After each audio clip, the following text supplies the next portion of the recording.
Hello, everyone, and welcome back to Time to Roll's Campaign 1. This is episode 6, Tales of Ammriel. I hope you guys are having a wonderful, wonderful weekend. I, on the other hand, am having a little bit of a lackluster one. The kiddo, my nephew, ended up catching that lovely virus we've been dealing with.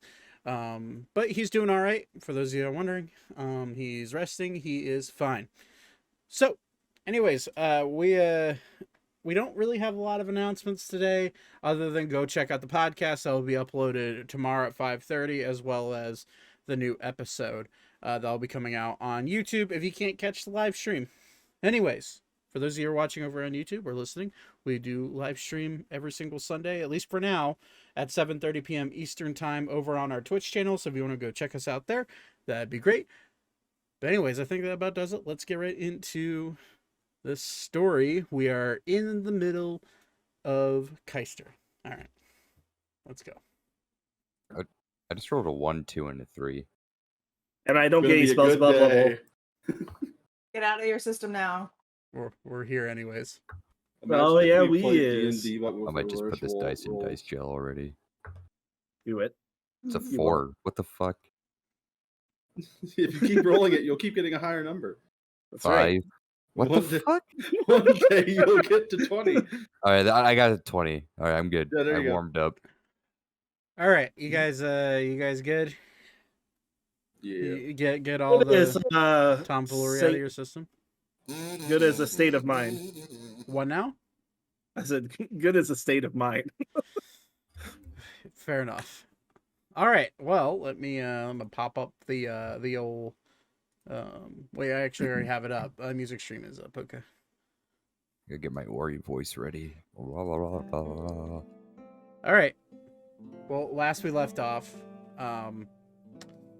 we were in the middle of Caister, the town that you guys, well, for as far as you know, is where all the kids are disappearing from, and this is the primary goal of your mission that you have been embarking on the last about a week now.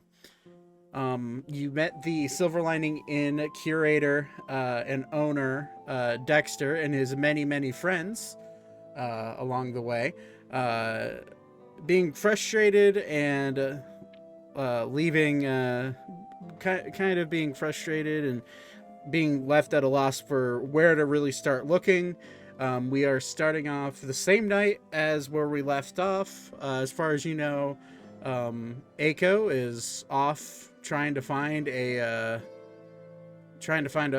former friend of his, the same friend that fixed his voice in this town in Delma, and you have yet to find him.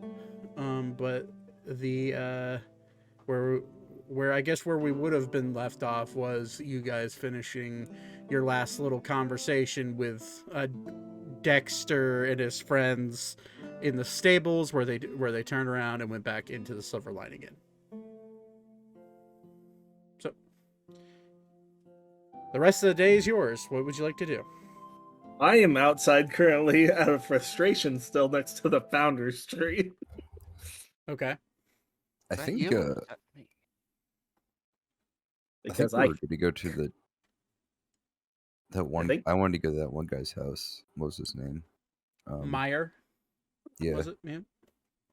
The one he was saying was like suspicious. Oh, the old man. Yes, that's right. The old man, he lived across the way over, was it this house? That one. Or that house? That house. That one. Yeah. Yeah, I was Maybe- going to go there. We can stop in at the general store afterward. Which one? We can- I might. That's Both a of good them. question. Both. Both. I might go there without you guys, to be fair. I do need a general store. I need to buy hopefully some glass tubes. I don't have any money, so That's true. We spent all your money. we could just steal it. I mean, if there's no one there, who's gonna stop? If there's someone there, True. how's he gonna stop Also all true. of us? Well, I guess I'll make my way down to the stores because that would pique Zane's interest at least. I'll go for the one on the left first.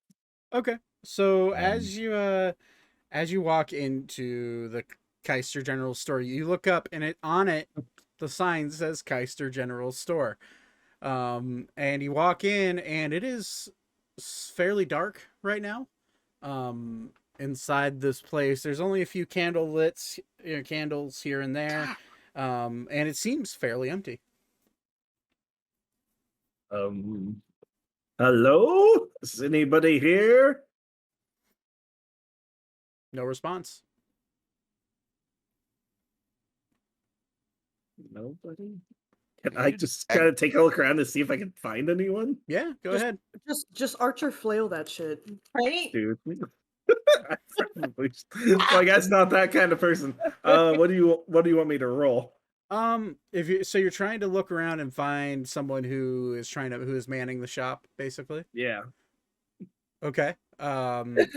That's fine. Go and roll a investigation check for me. 9. No.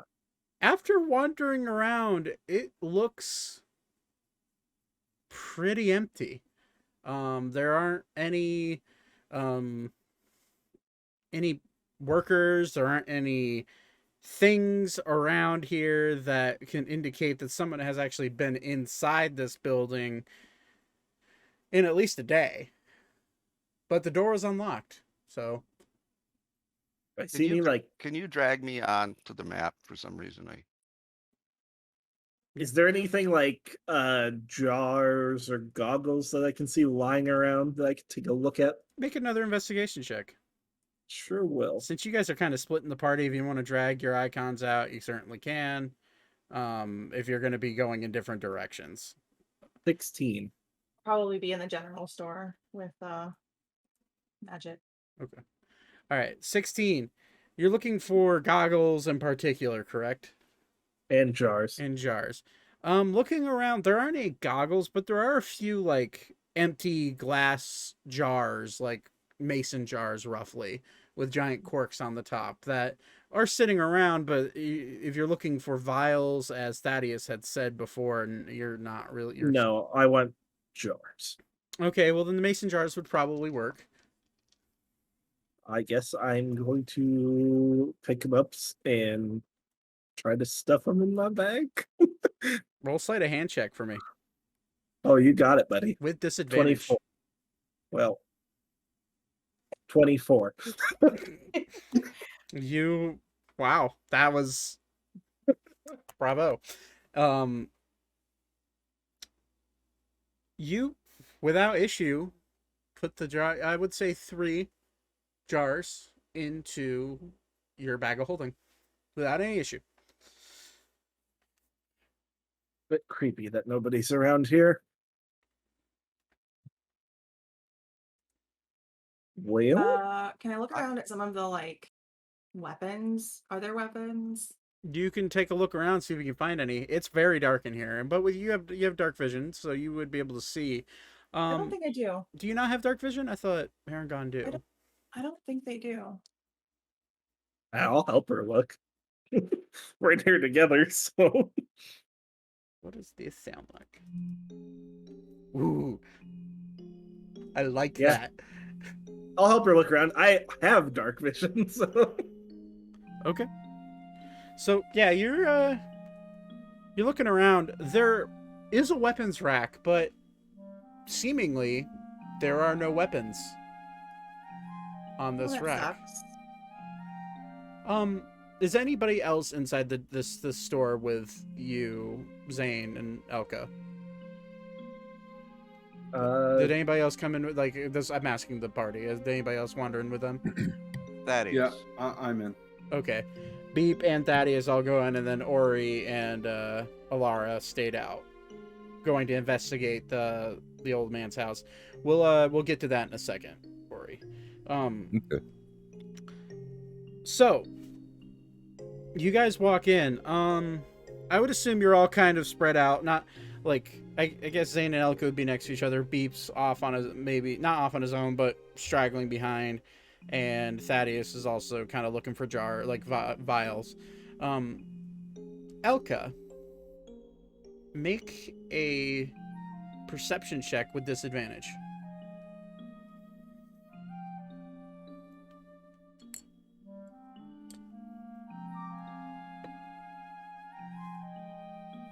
That doesn't look good.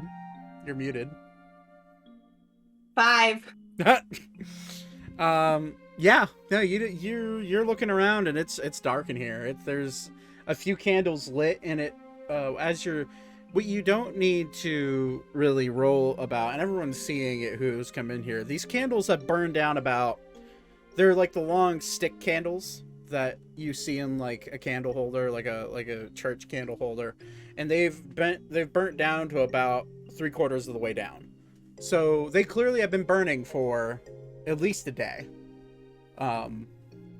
But you see nothing. Okay. Is there a stairway up to the second floor?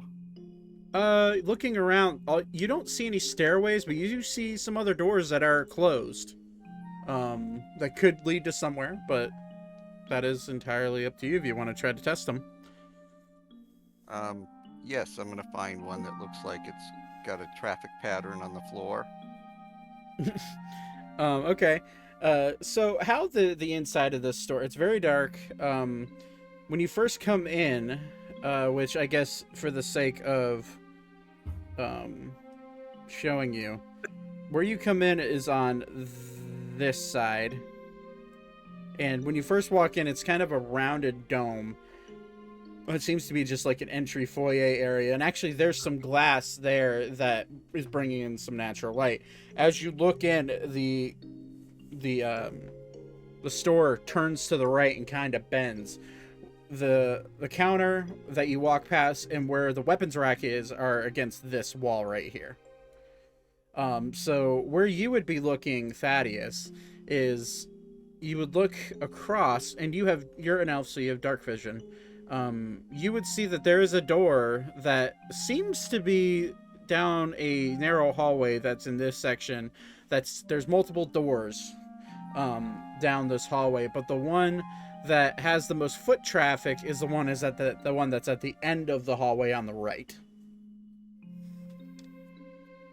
All right, I'd like to check it for traps and then.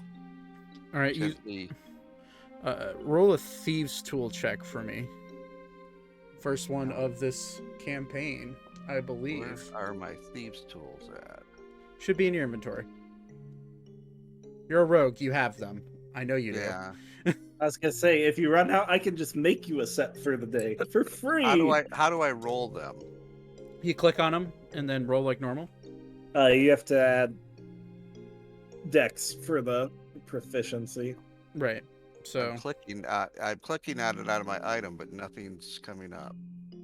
It's on the very left.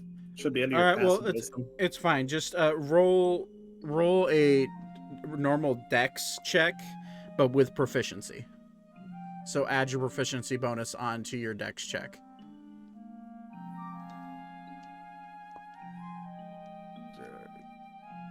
So for you right now, it's +2. So it'll be whatever your dex roll is +2.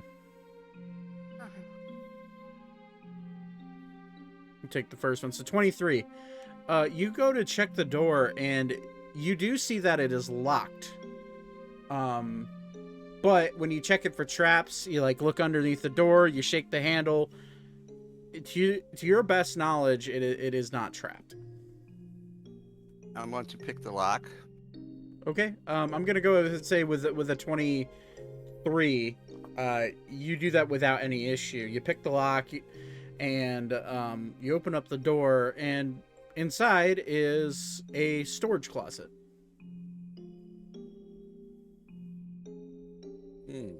It's a long storage closet. Is this a 2-story building or a 1-story building? This is a 2-story. Okay.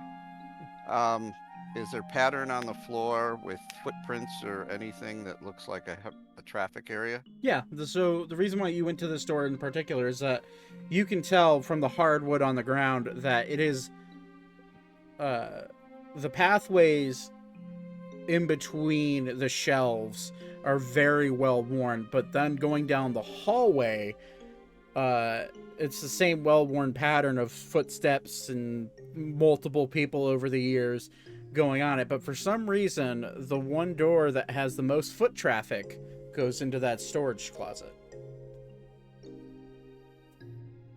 I mean, in the storage closet, is it enough where there could be a hidden door that goes upstairs? You can certainly try and look around.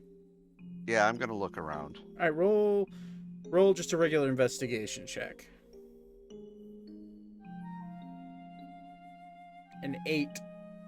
After fumbling around in the dark a little bit, you do notice that the shelves in this storage closet are empty. There's nothing on them. And looking around, it just looks like a normal storage closet. However, I'd like you to also roll a perception check for me, Thaddeus. 19. You get a curious shiver down your spine, like almost as if somebody is standing right next to you.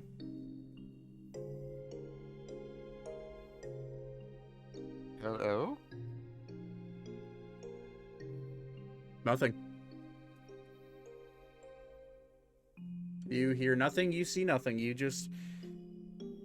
kind of get goosebumps in the sense that you turn around, you feel like you're being watched, and just no one's there. Woohoo! Woohoo! As you do that out into the store. It's Archer's mating call. Signal. It's Archer's mating call. Is there an owl in here? Not yet. I'm aware of.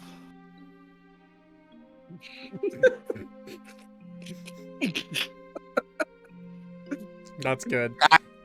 Damn it! Now I have bourbon up my nose.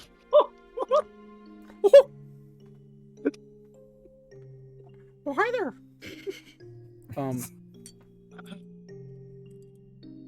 Okay, so yeah, to your best knowledge, there is no hidden door. All you know is that this is the most worn room in the store, and it's empty for some reason. That even though the door was outside door was unlocked, you don't see anything in here. All right, I'm gonna leave and catch up with the group and see where they're at. Okay, and where is the group at right now? I have, at this point, headed back outside. Okay. Me and Alora are at the old man's house. Okay. Did Beep or Elka want to do anything before they get out of the store? No, I'm probably also just leaving. Beep. Oh, my bad. What did you say? I'm sorry. Did you want to do anything before you leave the store with everybody else? I just want to look around and see if there's any like instruments or things that would help with playing instruments, like maybe a pick or something.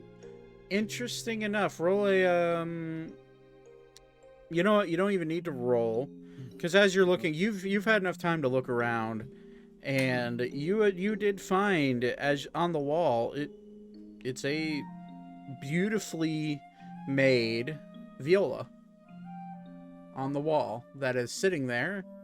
No price tag on it, but it is there. All right. Can I write down on the sheet and like on a sheet of paper and say how much, like, and show it To what? Show it to what? to whoever's running the shop? No one's running the shop. Oh, it's just sitting there? Yeah, no one's in here. Well, I'll just take it. Roll a sleight of hand check with disadvantage. All right. Let me see. 10. As you go up to grab it, and do you have a bag of holding? I can't remember. I don't think I do. Okay, as you go to grab it and like shove it like behind your back because your bag is not big enough to hold a viola, you also you feel a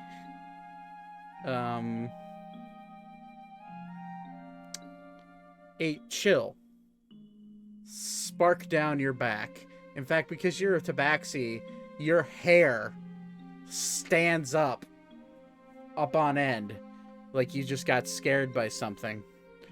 And you hear in your head, "Now where are you going with that?"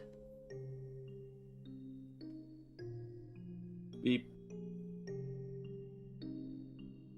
I'll set it back down very gently, give it a little tap, and then leave it. And you also hear in your head, "All customers must pay their fair share in order to take my items."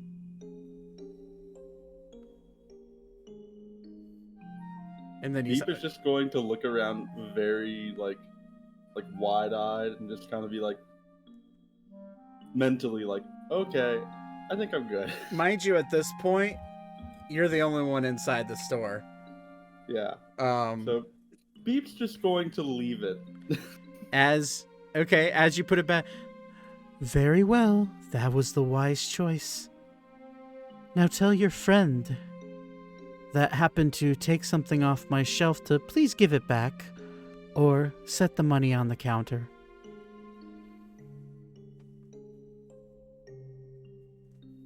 Okay, so I'm gonna head outside. I'm going to write on a sheet of paper and give it to Thaddeus is the one who took it, right? Nope, Zane. Zane. I get names. Do you know I'd have done that though? It's the better He question. literally actually, he literally would have watched you take it. Yeah, absolutely. Yeah. So I'll show it to Zane and I'll say, like, disembodied voice, give money. What? Did it tell you how much? I'll just shrug. I'm gonna shrug and be like, maybe later. Zane- I have to tell you, Zane, that when I went in the room and I started really looking around, I got the feeling as though I was being watched. Just out of instinct, I'm just gonna morph all my armor on over me, just out of caution. Hey, Zane, Yeah. make a wisdom saving throw. A wisdom saving throw. 21. Nat 20. As a nat 20. Okay, that Nat 20. that changes things, because at my table, nat 20s automatically succeed. You Nat feel a very strong, pulsing pain crash down on top of your helmet. And you hear a whisper in your ear, audibly. "For those 3 jars, it'll be 5 bronze." Copper? "No, I want bronze bars, bitch." I don't have any bronze on me. you So psycho. rude. No, I meant copper. I was like, looking over my inventory, I'm like, I do not have bronze. That's too bad. Copper and iron mixed together, baby. Anyways, so yeah, you feel that, and it was not necessarily an attack, but a massive force of psychic energy came crashing down on your brain. Now I would like who all is standing next to you? The 4 that went in, then it would be At least Beep. But Yeah, I'm probably just hanging out too. I was, because I told him I felt a chill. all of you make a dexterity saving throw. including me? All of you make a dexterity. Eating. All of you make a dexterity saving throw. All right.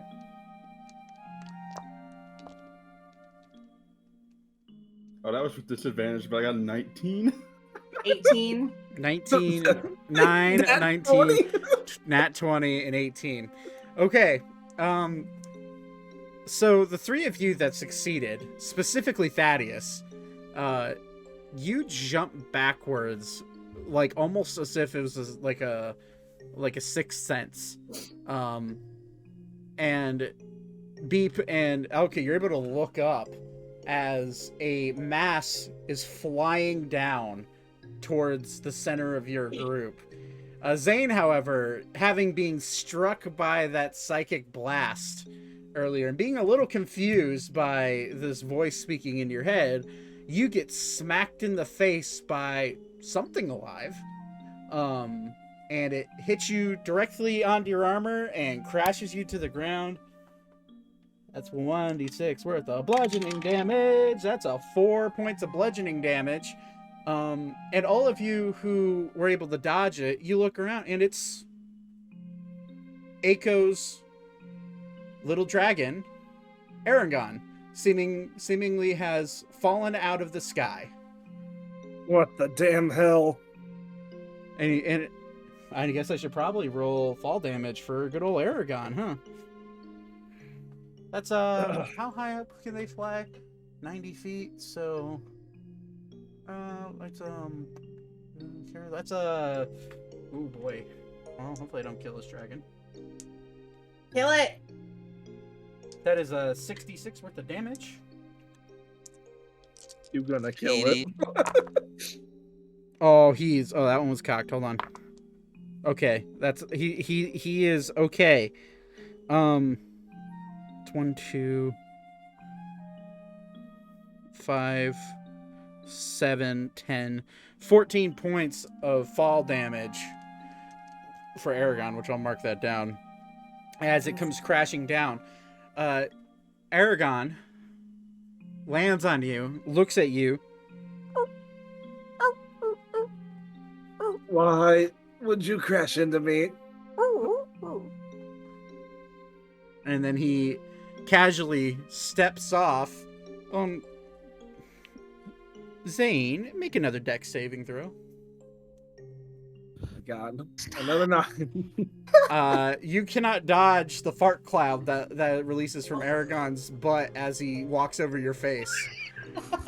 You take no damage, it's fine, but he farts in your face and looks at you and just goes and takes off and flies to the north.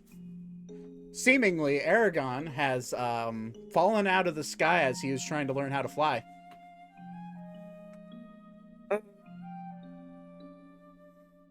Okay, I need a warning on this shit because this is the second time I've had bourbon up my nose. Success! I feel like the warning is not needed for, I feel like a dexterity saving throw is enough of a warning. That's just me. Right. Alrighty. I'll join in on this drinking. I've got Crown Royal. At this point, I'm just gonna crawl up and go try to find Ori. Okay. Ori and Alara, as this has been happening, you have since knocked on the door. Well, you've walked up to the door of this house. What do you guys want to do? All this is happening at the same time. I'll hold up Alara to knock on the door. You just hear, like the lightest little. Just it feels like a little pebble hitting the door. We'll wait. We'll wait. And you hear. What? Visitors? Okay. Yeah, hold on a minute. I'll be right there. And you hear a cane hit the ground and like a limp walk over. And you hear swing open. He's like, Easy. How can I help you? Oh. And he just like looks up because all he sees is just this engulfing vision of brown fur and leather in front of his face. Greetings. Hello. How can I help you? Have you seen anything peculiar going on in the village? Oh, peculiar, you say? Why, yes. I'm sure you've heard of the children disappearing, but we're beyond that point, I'm sure. Hello. I think the most peculiar thing, if you're wondering, is probably the howling at night. Not just from wolves, but from things. Things? I don't know what they are. I don't leave my house much. But what's it sound like? He's like, hold on, let me let me clear my throat for this one. Why'd I just go into Joker there for a second? I'm the Joker, baby.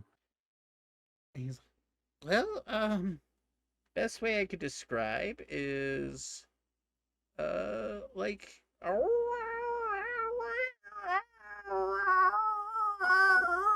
Or he will cover his ears. Sorry, not as good as I used to be. What does that mean?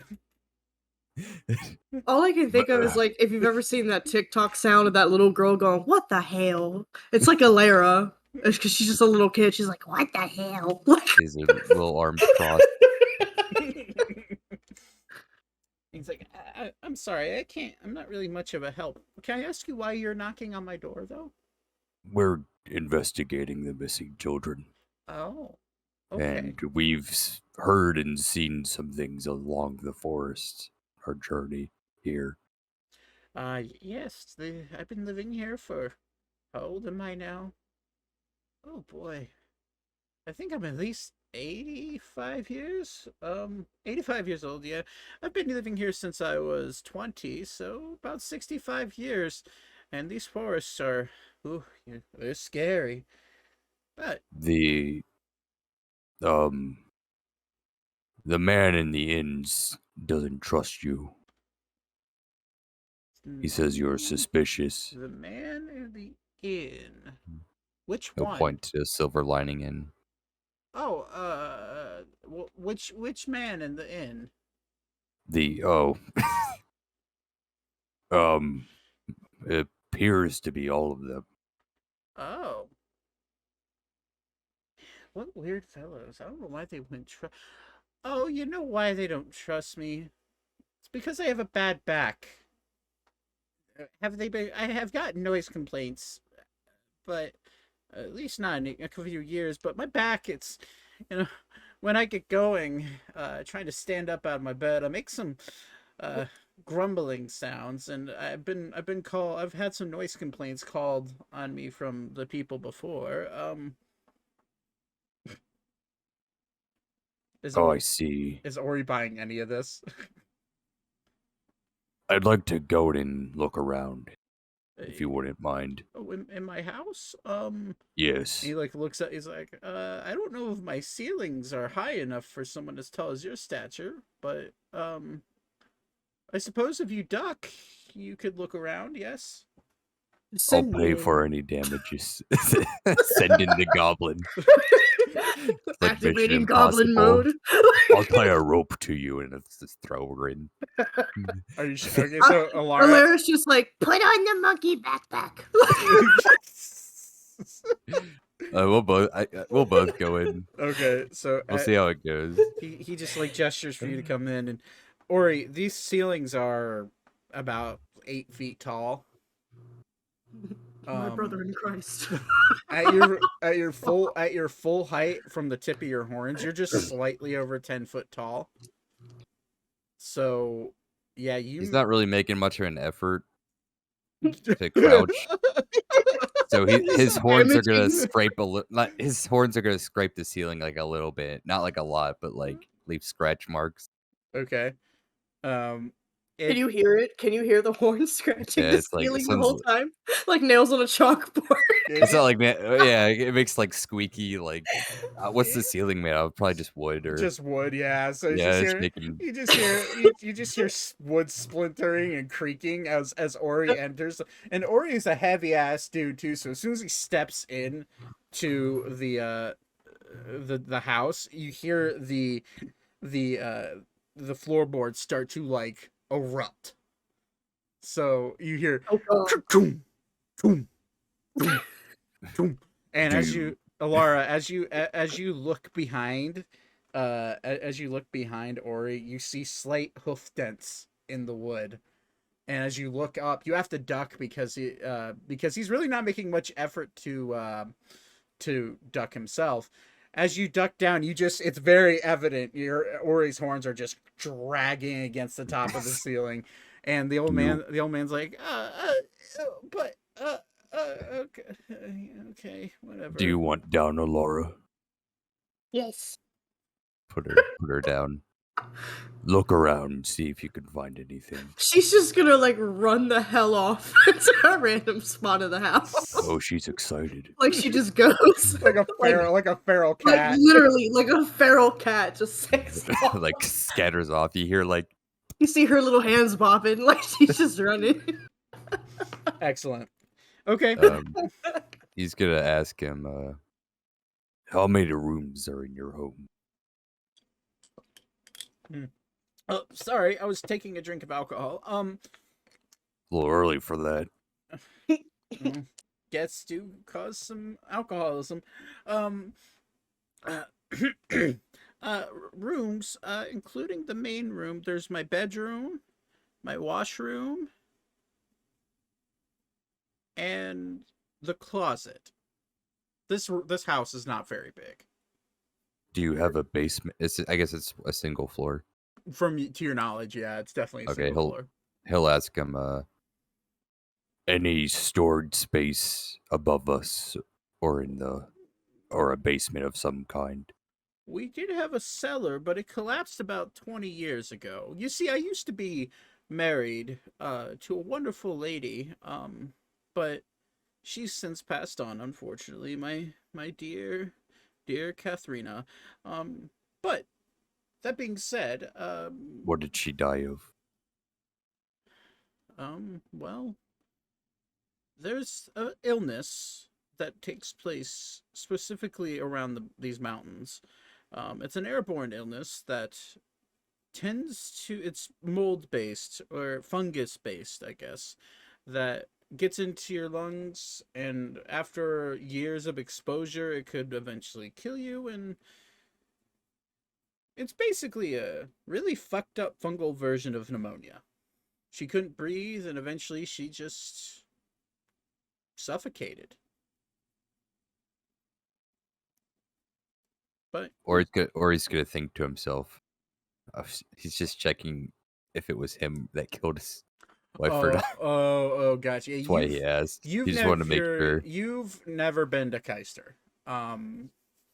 You're from the continent of Valencia, so yeah, yeah, you wouldn't have been responsible for her death, but People get around. Yeah, I got you. Yeah, he'll start looking around. Okay. Meanwhile, I'm just like Alara's just like eating his food in the kitchen, like casually. She's out there looking for her appy juice. So okay, that's fine. So Lara's just tossing this man's kitchen. He'll look in. I guess the room he walked in first would be the main room. Just the main room is where the kitchen is, the sitting room, the fireplace. It's primarily. Alara's just like, he has cheese. Look at it. And she's like holding up, like just chowing down on this man's food. And the man's like, I was saving that cheese. For what? Your dead wife? Yes. Or will flip him a gold coin. Oh. Here you go. Eat all you like, young one. And he just pockets the gold coin. All right, you want me to roll an investigation check? Okay. I ain't rolling for that. That's a -1. 16. 16. Yeah. Now you look around the main room, and it seems like a normal room. I mean, granted, you have, to your knowledge, most humans live fairly clean, like not solitary, but fairly clean lives, and tend to pick up after themselves. And as far as you know, this is just an average household. Did Ori search everywhere since it's just so small, or do you want me to? You would have been able to peek in to his bedroom and just see it's just a well-made small bed with a dresser and a rug on the ground that seems to be made out of some sort of animal pelt. You look into the washroom and it's just that. It's literally looks like a porta potty in there. But yeah, I mean there really isn't much to with a 16. There really isn't much to look at in the house. Like not much to really be overly aware of. It just seems like a normal house. Do you find the hatch for the basement or like door? With a 16, you look right now. It looks like everything's been boarded off and like new flooring has been put in and stuff like that. What did you say happened to your cellar? Oh, about oh god, this is when my wife was alive still. 25, 30 years ago, when I was a younger man, we had a massive storm here in Caister, and actually the foundation of the house is primarily wood dug into the ground, and unfortunately we flooded, and the downstairs cellar, which primarily stored all of our meat and most of our food for the winter in the summer, right before it became fall here, it flooded and collapsed the bottom part of our house. Can I roll insight? Absolutely.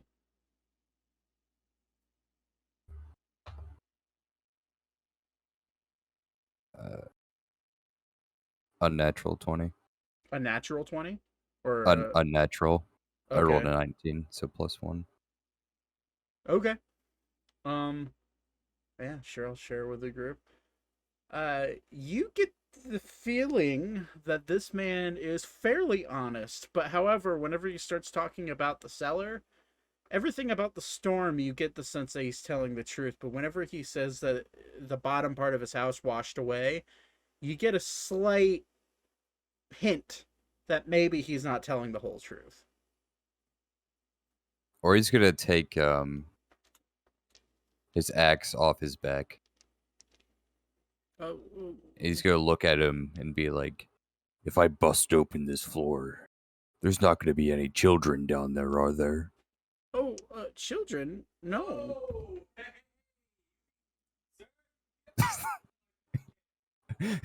Gosh, That guy's shut hyped. up. Well, that escalated quickly. Anyway, hello, Bingo. Welcome. Hello. Sorry I'm so late. I It's okay. was in a combat with my other group and couldn't exactly leave in the middle of it. It's just my brother being obnoxiously loud for no apparent reason. Don't worry, it was funny. I thought that was Josh. Be like, That get your kid, Josh. That was the basement. That was the basement children. Are you kidding me? Hey, I'm down like, here. hey, I'm working here. All right, guys. Found him. We It can go was home. a good campaign, guys. Good job. We found it. We're going home. I lost all train of thought. Fuck. I The asked children. him. You want me to redo that? Do you know what? Are there any kids down there? Is what you asked. He asked if he busts open the floor if there'd be any kids. Kids? No. Why would there be kids down there? Well, you gotta check everywhere. I mean, He'll hold up his axe. oh, sir, please don't go destroying someone's home without any probable cause. I'm not a knight or Hilarious. law enforcement.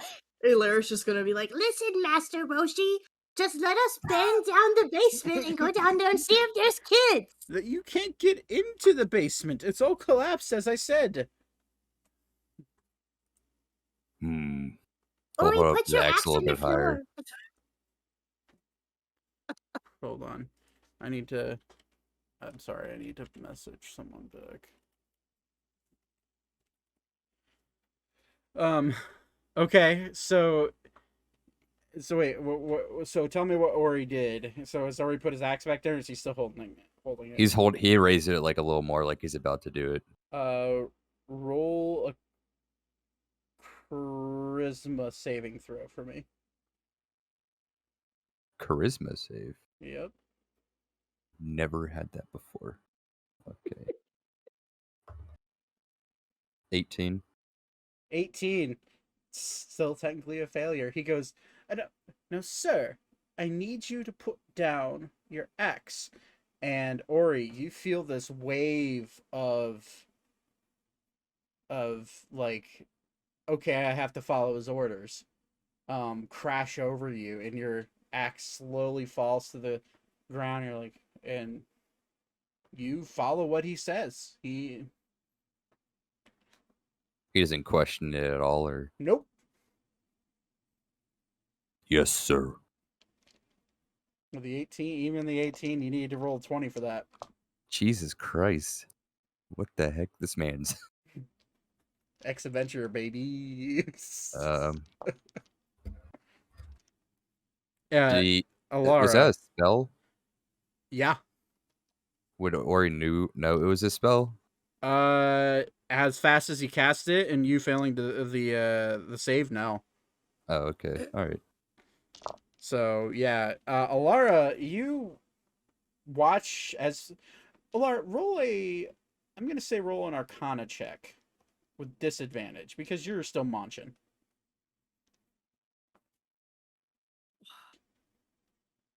How do you roll with disadvantage on here?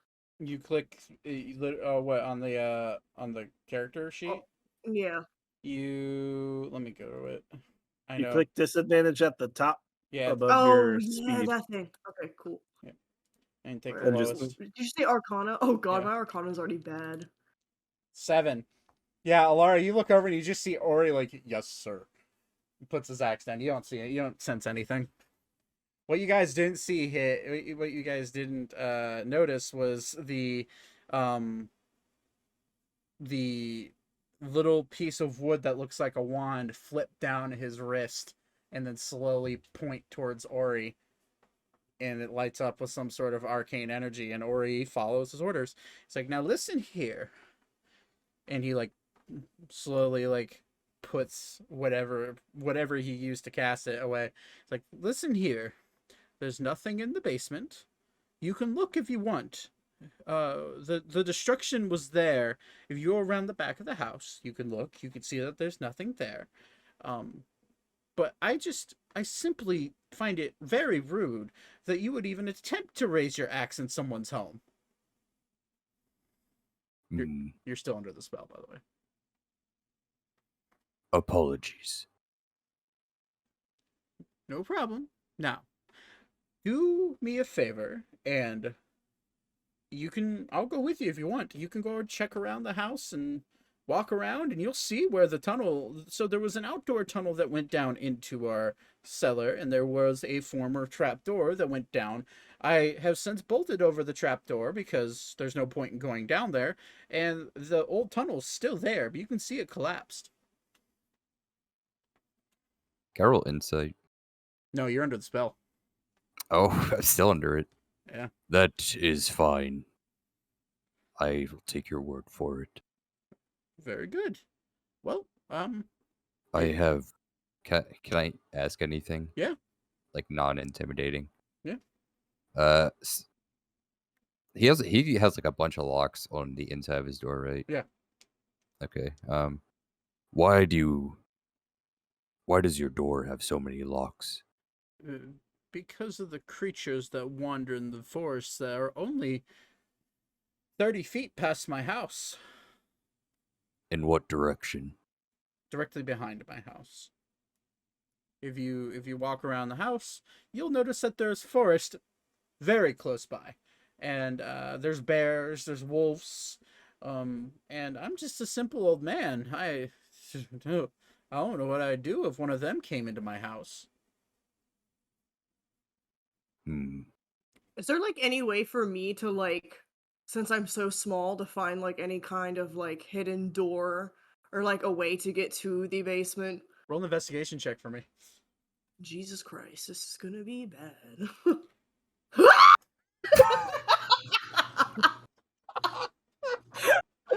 That is a fucking 0, ladies and gentlemen. That is a natural 1 -1 for anybody that is concerned. Yeah, no, you're I would just just you're stand. going I'ma head full out. you're going full feral into this man's grocery cupboard. You're too distracted by the food. Yeah. That's my cheese. Where's my cheese? Oh my I god. I'm just gonna smile and wave, boys. Smile and wave.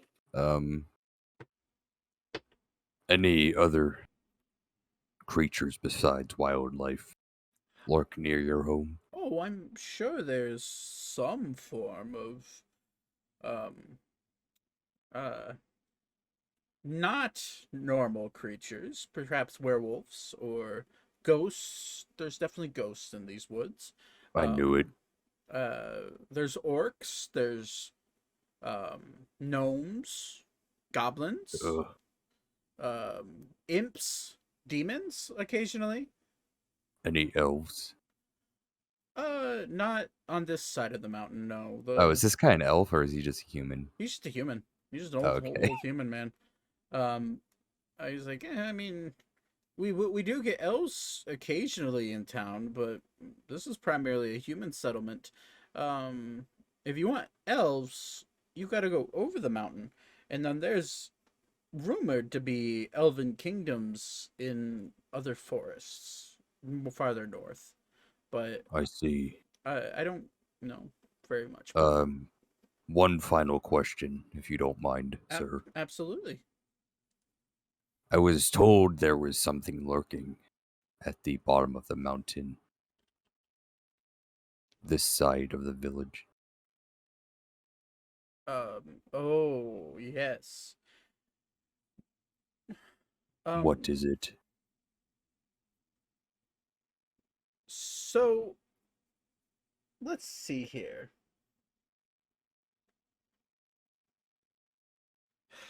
I don't know. I've never seen it. I have heard it though. The thing I tried to recreate, I think it's probably that. Could be a massive bear, could be a werewolf, or could be something worse. Worse than a werewolf? There's creatures in this world, young man, that could rip you limb from limb, even someone as large as you. I understand, but close to the village, you Potentially. would think. Potentially. Hmm. These I was told as a man growing up in this forest when I first moved here as a young man that do not wander into the forest at night and do not wander into the forest alone. The forest itself will swallow you whole. I've wandered in the forest alone. And did you experience anything curious? A voice in my head. Ah, was it very mellow and Yes, calming? they called themselves an observer. Ah, I too have heard this voice. Most people in this town have heard this voice. Do you know what that is? No, my guess is some deity, spirit, perhaps a fairy of some sort. Something something of legend. I guess it could be a rogue wizard or a necromancer or something that might be messing with the heads of all the people. But this has been happening for decades now, so it must be if it's something living, it must be something quite old.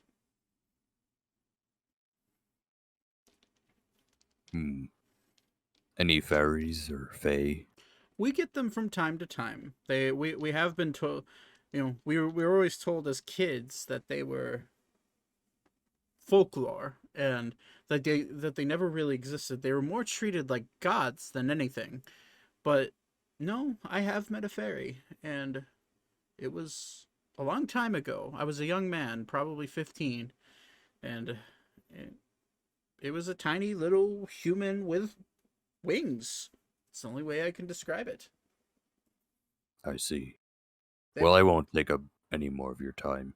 Oh, one more thing. Don't eat any of the fruit growing on the trees in the forest. Is there any of that fruit in here? You'll look at Laura. No. What's Laura eating? No. Cheese? Laura at this point has cleared out the cheese drawer She is constipated as hell. and the dried meats drawer, and has moved on to the bread drawer. And He'll hand like, him another gold coin. Sorry. Wait, I thought you were poor. I not that poor. I have like 50 gold coins. thank you, I appreciate it. But by all means, look around the house if you want to. You will see where the tunnel collapsed. I'm not telling any lies to you. I have no reason to lie at this old age. Hmm. And then right now, that spell slowly, you can't tell it, but it has dropped. Okay. You should get stronger housing material. Yeah, probably. Well, I will return to my party. Very well. Be safe and don't be afraid to look around. I have nothing to hide. Yes, I might return. Aurora, come on. I look over and what should you do? Just You just see them big ass yellow eyes staring with a mouthful of bread just busting belly out of up. her mouth. Like a loaf of bread hanging out of her mouth, yeah. Let's go. Pull it out his. You should just pick her up by like her little paw, and she just dangles. All right, he'll She's so tiny. he'll pick her up by her feet and just fling him, like softly fling her on his head, and walk out the door. There you go. So Yeehaw! at this point, Zane, you have wandered over to this house. So all of this happened while you guys were in the store, and Aragon fell on you and everything, and you got farted in the face and everything like that. As you're walking up, Ori, you see Zane walking up, and seems a little pissed off.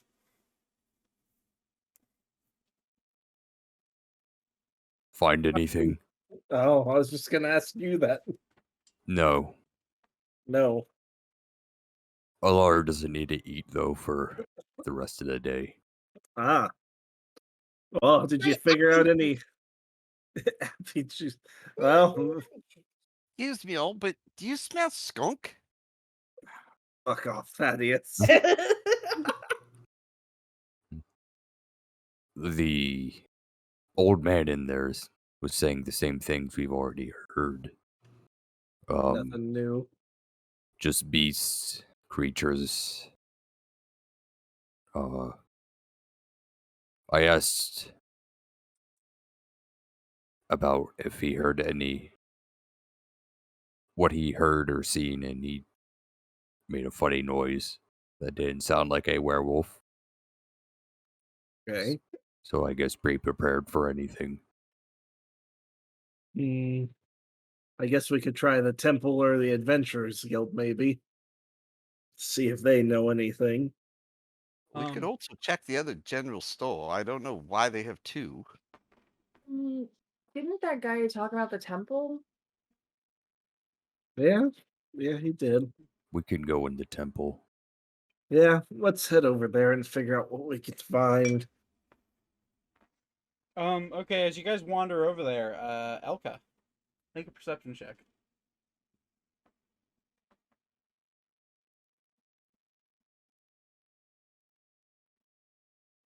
$15. 15. As you guys walk past the Founder's Tree, okay, you can't help but stare up into it, having been told of the owl landing there occasionally, and you do see the same old whitish gray owl sitting on top of the tree, looking down at you, not blinking. I'm gonna wave at it. And you see it nod its head at you and then vanish in front of your eyes. What are you waving at? Nothing. Well, Weirdo. figured you might have known somebody here that's not multiple personality split man. There's an owl that I saw when we were in the woods that Aiko's stupid dragon tried to eat, but it's magical of some sort, and it was up there and it disappeared. But it seems friendly enough, so Fair No enough. wonder Aiko's little dragon came falling from the sky. So Yeah, probably trying to get the. Was it the owl we saw together? It is, yeah. He was just up there, and I'm gonna point at wherever it was. In the tree. What Thaddeus, did make a we perception do? check. Ah, where's my mouse? 5. You look up there and you see nothing. Damn it. Can I look up there? Yeah, roll a perception check. That one. Yeah, no, you don't see anything. At this point, I'm gonna check the doors to the temple to see if they're open So while this is happening. yeah, so you've walked up. The doors of the temple are wide open, and in fact, there is a person there. And you see the same grayish looking small person but with priest robes on, Please say the Pope hat. with a cardinal looking top hat on top. Oh Yes. my god. Or he sighs. Do you want to wait outside or? Yes. Somebody else can deal with him. I don't know if I want to question him again. Yeah, I don't think any of us need to. As this happened, you see him noticing. It's like, oh, hello. How are you doing today? How can I help There. you? Dexter, good. I swear Dexter. to whatever higher power there is. Or he won't. Oh, you must be talking about my brother. Yes, I have a twin named Dexter. I assume you've met him? Or Ori will just try to put his hand on his shoulder and gonna try and calm him down. Yes, we have. Oh. Give us a moment, please. Okay, who's gonna talk to this guy? I will. I don't think you should. He said hi and you're already angry. You saw how he treated us in the inn. He's lost. He's I'm a just lost gonna- man. Really? I'm just gonna rub my temples like I can't believe this is happening. Do you want to talk to him, Elka? I'll try. I'll go back in and talk to him, I guess. Oh. Okay, we'll be here. Oh, what happened to your friend's young one? You know what? They were feeling a little lightheaded. They're just gonna stay outside for a second. Lightheadedness all the- does happen in the forest. Okay. Right. How can I help you? We're just kind of just wondering where everyone is. Why is the town empty? Oh, well, town isn't empty. You got me. I'm Baxter, by the way. Nice to meet you. Great to meet you. Best character. And I'm just gonna put my hands like on my hips where my little rapiers are and be like, "Yep, sure." okay. There's me. There's my brother Dexter. Okay. Oh, did I mention we were twins? Yeah. Oh, You did. okay. Just making Or he's gonna yell from the entrance. Ask him if he's seen anything weird. Anything weird. He hears you. Yeah, No he's shit. pretty loud. Wait, is Alara here? Oh yeah, Yeah, you're on top of my head. Alara's- He's just Right, gonna, like when he says, "Have you seen anything weird?" She's just gonna be like, It was your twin brother. He's really weird. Oh, Laura, be nice. yeah. No. No, by all means. No. He is quite weird. The whole personality thing is a little off-putting, but Oh, wait a minute. what? Or he's gonna walk up to him. Oh, ooh. So you're not the same person. What? No. I'm Baxter, he's Dexter. You know about all the people who work in like the like the stables and the chef. Oh, you mean Leander and oh, what's that chef's name? I know about them. Yes. Those are all between you and me. Dexter doesn't realize it, but he's the same person. Can you believe that? That's crazy. Is there a window in this building to like the left Oh. side? Oh yeah, they're like it's all the way up and down. It's just stained glass. It's Okay. a massive temple. It's Is a there an giant open cathedral. window? Where you're at? No, Okay. it's all stained glass. Wait. How do I use?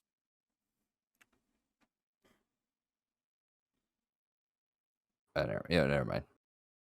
As this is happening, Zane, you notice Dexter come wandering out of the Silver Lining Inn. You're standing at the front of the at the temple, and you see Dexter. He's wearing no hat. You just see his stringy like whitish hair, and he looks at you. It's like, my customers.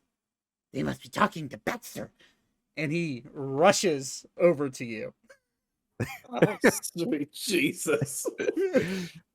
I can imagine like his legs are going like kicked up high. They like, are, yeah.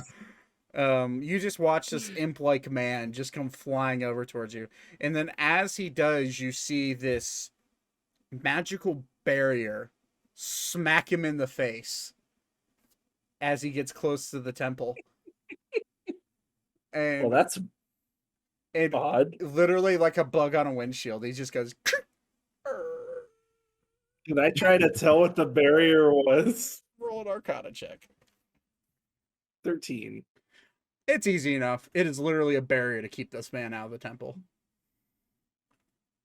And you hear from the inside. Okay, you see him look. You see Baxter look over. He's like, "Oh, I guess that Dexter tried to wander into the temple again. If you would excuse me, young lady." And he like walks out past Ori and walks around the corner. He's like, "No, Dexter." And now that you look at him, Zane, they're identical. Absolutely identical. It's like, no, What sorcery is this? Dexter, I've told you multiple times that the church has told me that you're not allowed in here. Remember the last time you were in here? Remember what happened? And you just see Dexter like wipe off his face because he just like there's slobber all over his face from smacking into that. It's like, but Dexter, I saw my new friends and I got excited and We are not friends. he looks absolutely hurt.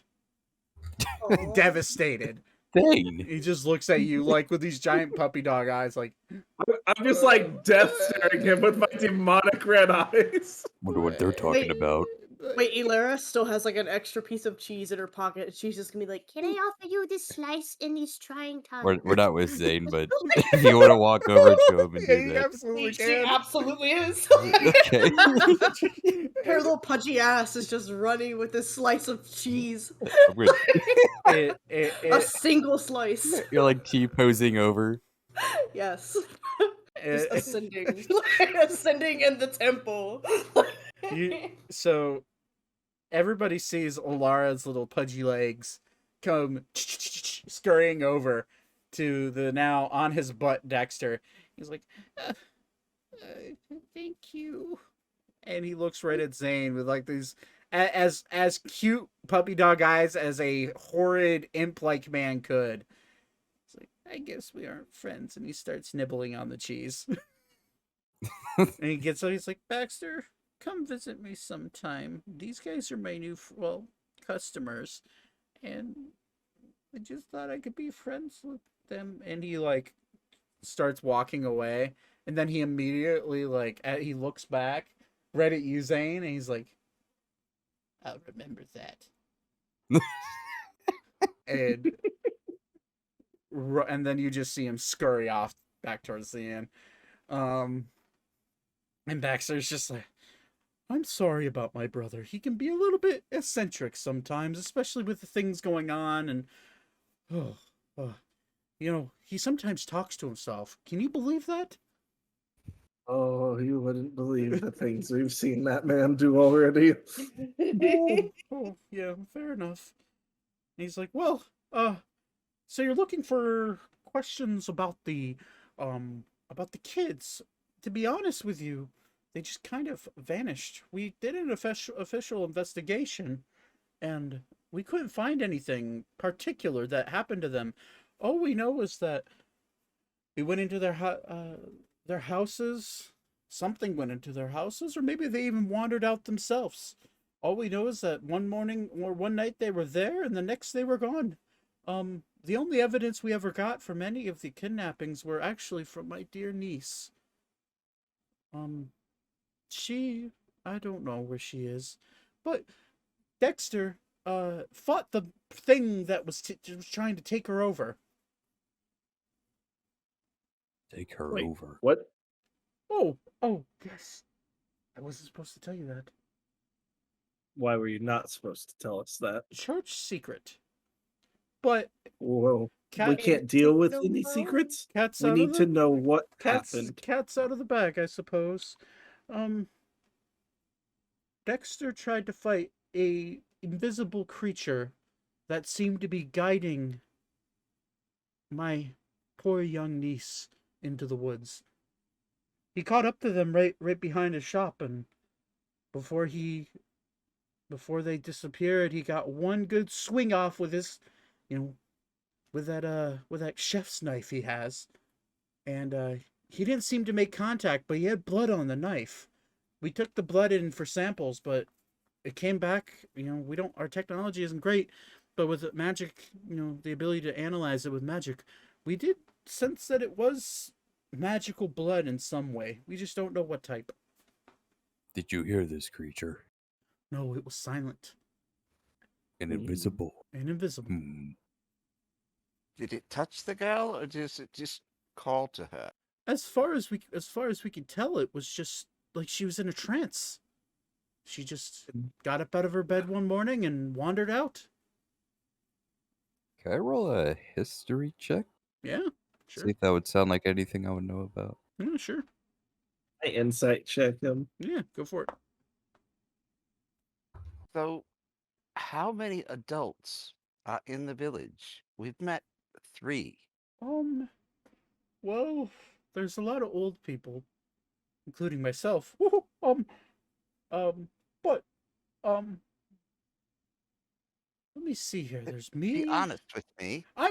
Give me a second. My brain doesn't work that great. I insight 13. 13. I rolled an 18 history. I'll get to those in a second. Okay. So there's me, there's Dexter, there's Wilfred, the old man across the street that for some reason Dexter doesn't trust. There's the guild master. Then there's the shopkeep at the Caister General Store. Which one? Which one? And he There's looks, 2. he like peers at his, oh, those jokesters. I guess they changed their signs around again. And he's like, clearly, the one on the right should be the sign on the left, and the one on the left should be on the one on the right. There's different writings, and as you look at it, there are different. It's written just slightly similar, or just slightly different from each other. The one on the right has a green underline, and the one on the left has a blue underline. It's like, they switched the signs again, those jokesters. Why would there be 2 general stores? Oh, that's what you're asking about. Gotcha. Well, okay. Picture this. Myself and Dexter are twin brothers. Well, there's another set of twin brothers in the town. Their names are Adam and Atom. They are tricksters. They like to mess with each other, especially the one that owns the blue store. I believe his name is Atom. Atom. He tends to not be at the store, In fact, most of the time he's running Adam's store, and Adam is sometimes running his store, but I haven't seen either of them in a while. So, I don't know why.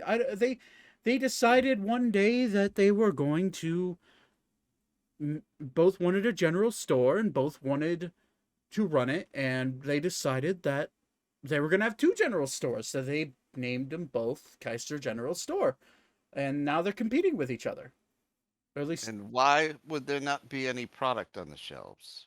product on the there should be product on the shelf. I was in there just 3 days ago. Which one? Oh, both. I tend to visit both because Adam, ADAM, he tends to have food products, stuff like grocery stores, and then the occasional weapon here or there, healing potions as well. And then the one on the right, Atom, ATOM, for those of you who are confused, because I get it, their names are very similar. Shame on their mother. It's almost like Baxter and Dexter. Well, at least our names are slightly different. At least one starts with a D and one starts with a B, but, you know, DEBA, you know. Just out of curiosity, are your parents related? Atom and Dexter and Dexter? Oh, no. My mother was a... Well, we're unaware of what my mother was. She died before we were born. And my father, he was a human man. Grew up here in Caister. He died 30 years ago. But we Don't think... know what your mother was. No, unfortunately she died, and our father always said she was a human, so we just assumed it, but obviously if you look at me, I have traits that aren't necessarily human. With the pointy dark ears and the jagged teeth every once in a while. But Trust me, I get it. he just Not smiles a at you. doctor, but how could your mother die before you were born? Oh, apologies. She died immediately after we were born. In fact, we think my father always said she died because of our birth. Having twins out here is a little hard to do. But, anywho, the general store that has the blue roof, yes, he sells primarily weapons and tools for adventuring, if you would. The blue roof, you say? Yes. We were in there, we did not see any weapons. Well, there's a weapons rack in there, is there not? It was empty. Ah, yes. Okay, well, I have no idea then. You could ask the Adventurers Guild Master. If he's in, he's generally out in the forest at this time of day. And it's really just him now. I don't know what happened to all of his adventurers. But maybe they all got killed. What about the houses behind the Adventurers Guild? Those are all abandoned by the families that lost their children. Oh, there's like 10 people in this village total then. Give or take, yes. Don't forget about Delma. She does live up,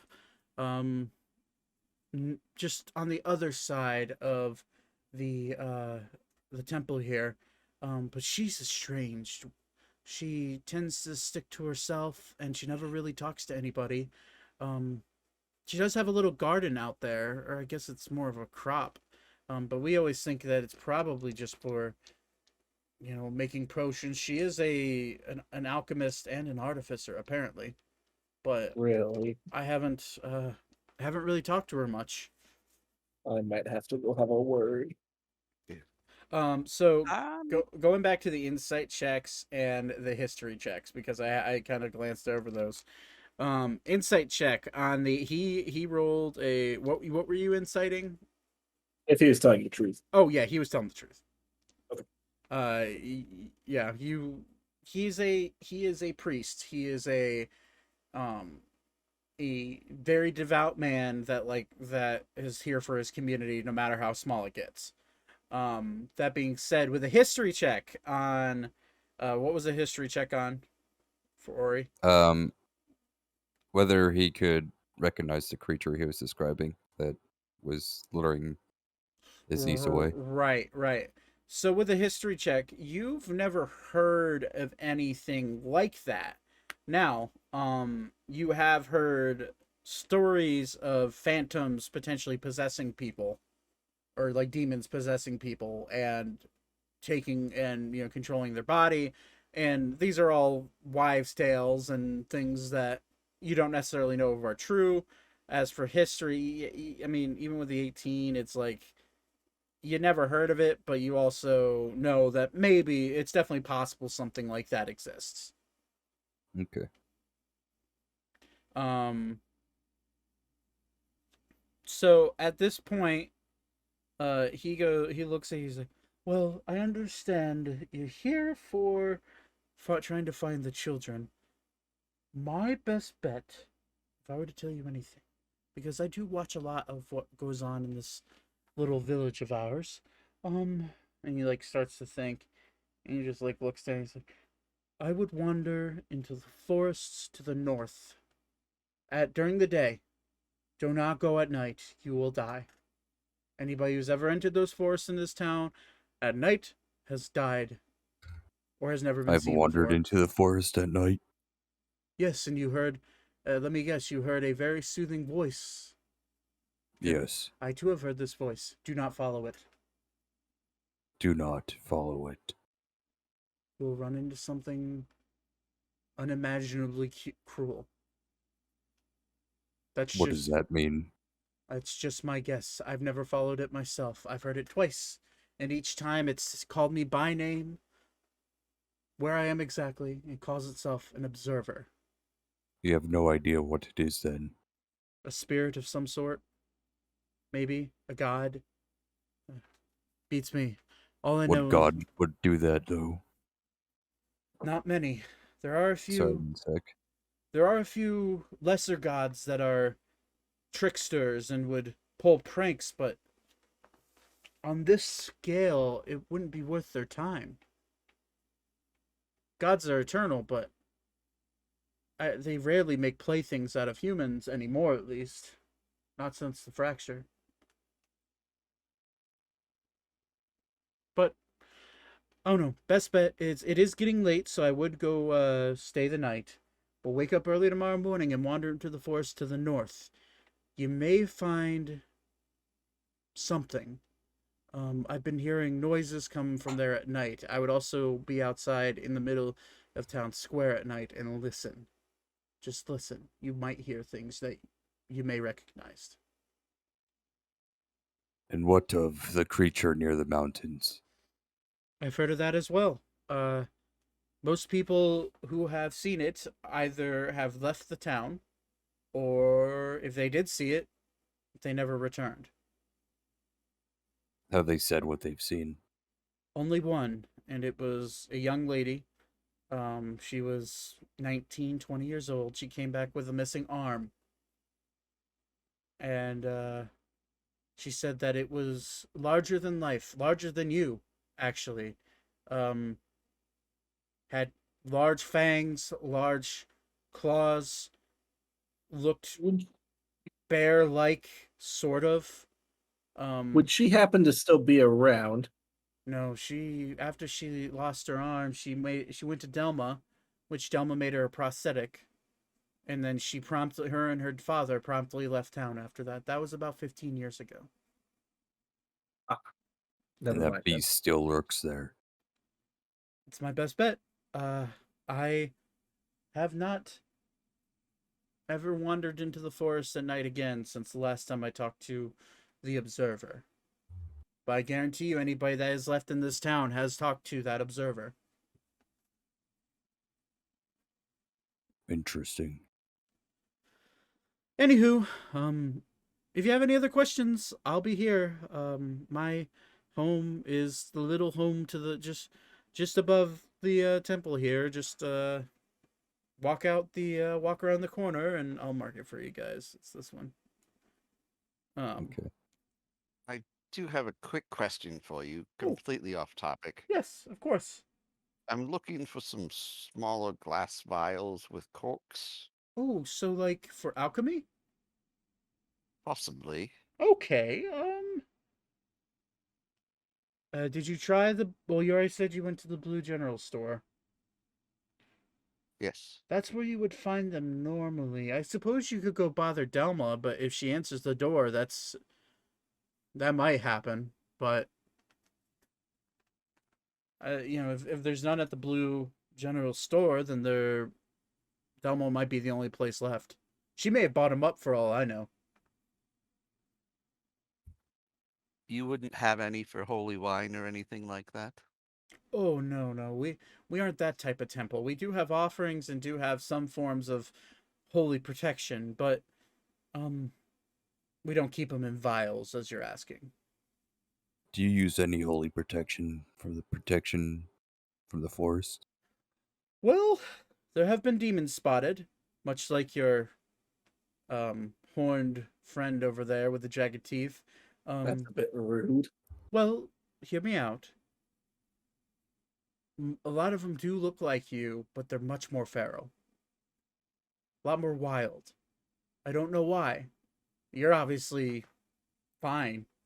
You're just a person. But we do see tiefling like people who are rabid, I would guess we could call them. And then imps. Imps are they're tricksters. They tend to pop up here and there. We've seen ghosts of all sorts. Ghosts do exist. In fact, a lot of the times you may see a person walking down the street and you think it's a new person, and you blink your eyes and they vaporize in front of you. Just dissolve into nothing. Have you seen an owl? I've heard stories of this owl, but I've never seen it myself. It tends to pop up on the founder's tree, or sometimes I've heard it's shown up in camps of strangers and travelers that are traveling through the Black Run Forest, but I've never seen it myself. You know if there's a reason it shows itself to travelers? My best bet is it's a spirit guide of some sort. We do get animal guides every once in a while that will show up in their ethereal form and guide you to the places you need to be. That does happen in this world, but yeah, I don't know.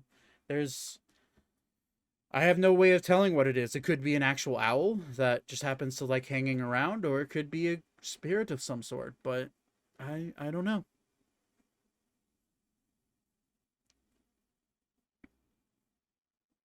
Any other questions for me, or can I No, you can. wander off back into my studies? Oh, and One go ahead. more. Mm-hmm. What do you worship in this temple? There's no particular god that we worship. We tend to just worship the divine relationship between us and the lesser gods. We've scorned the creator gods out of this temple because of the hand they played during the fracture. But the lesser gods, who are more kind to humans, anybody who wants to come in and worship can do so. Interesting. We do not judge at this temple. Except, and point to Zane. Oh, we don't judge him either.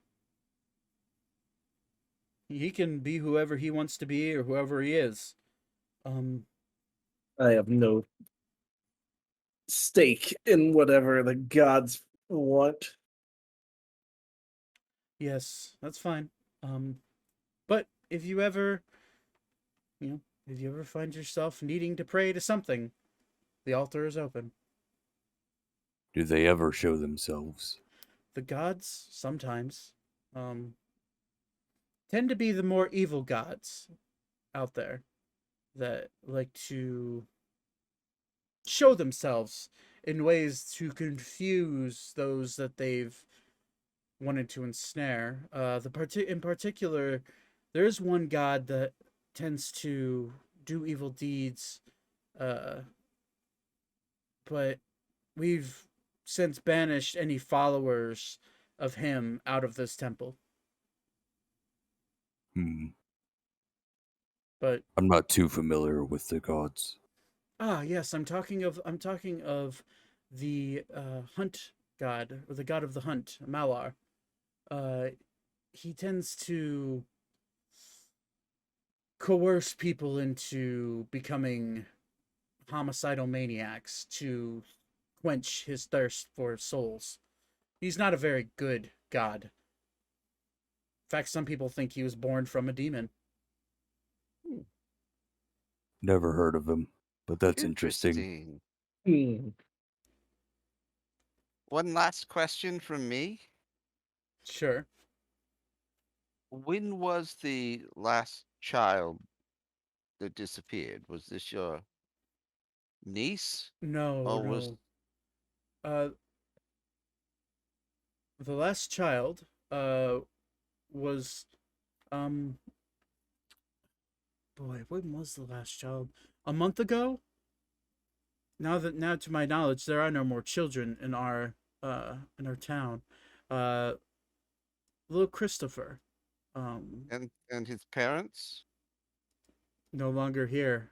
They were taken to the capital about a month ago. Very good. I square it all. Hi, I made it. We haven't even touched on Aiko, so perfect timing. Don't worry about that little bastard. Your dragon showed up. Oh I shit! kicked his ass. It got whopped out of the sky by a owl. Nice. He farted on my face. Yep. And I snorted bourbon.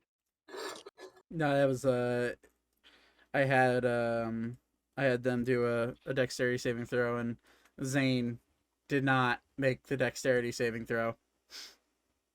And he landed on Aragon fell out of the sky and landed right on Zane and then farted in his face. Nice. So anywho, if I can get back to my study, that'd be great. If you have any other questions for me, I'll be here. Or at my house. One of the two. Very good? Yes. Sounds good. Thank you for your time. Absolutely.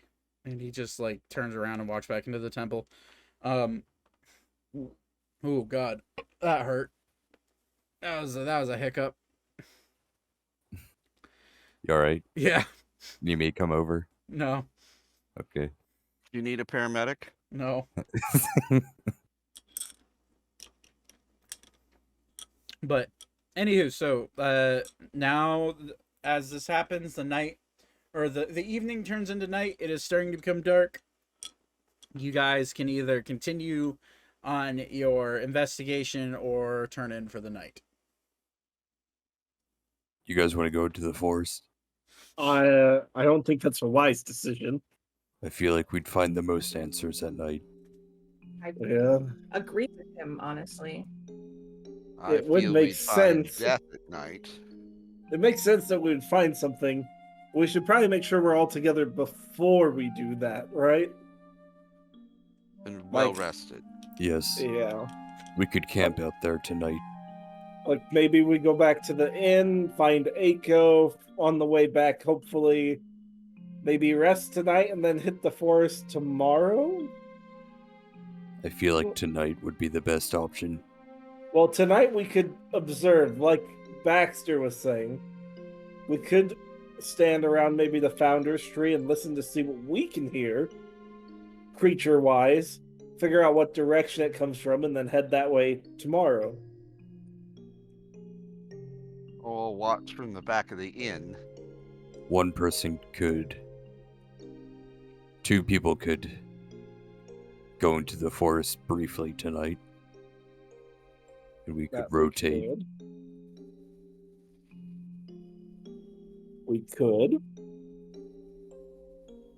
I think we first of all need to get our other person with us. Yes. Wait. What? I suggest back to the inn and regroup there. Okay. So you Good guys, plan. as you guys wander back to the Silver Lining Inn, Aiko. It's actually kind of funny you just popped up because this is working out pretty well story wise. Aiko, as you've wandering away from at this point, you're wandering away from Delma's place. She told you to come back in the morning. She's busy, that kind of thing. You do notice that Aragon is I just dropped a d20. What'd you get? I can't see it. It's dark underneath my desk. That is a 2. Oh man. 18. Yeah, okay, I got you. Whoopsie. It's okay.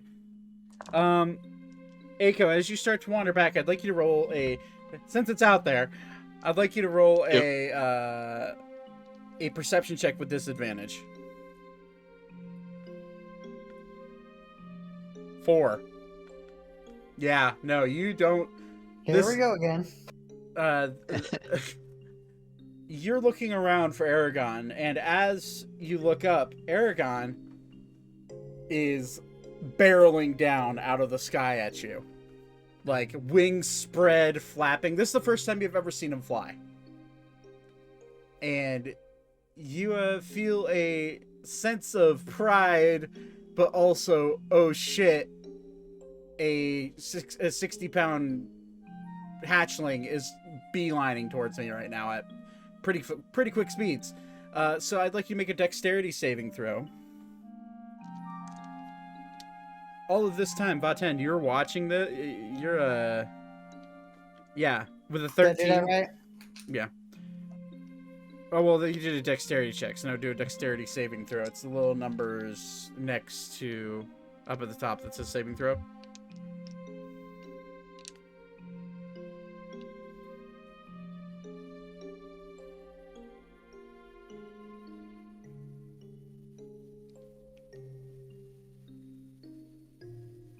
That's a death save.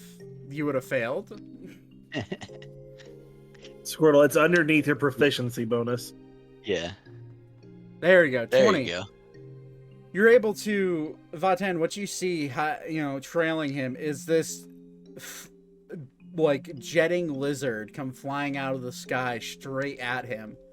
But you see him look at it, smile, and then just sidestep out of the way. And, Aiko, you see Aragon flap his wings like he's trying to break himself from hitting the ground. But instead of, well, we're gonna see what he does. You're gonna make him make a dexterity saving throw.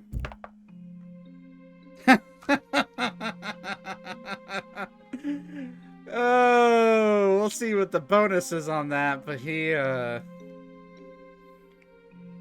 is looking more and more like a fucking crash landing. It's only a +3. Unfortunate, he rolled a 4.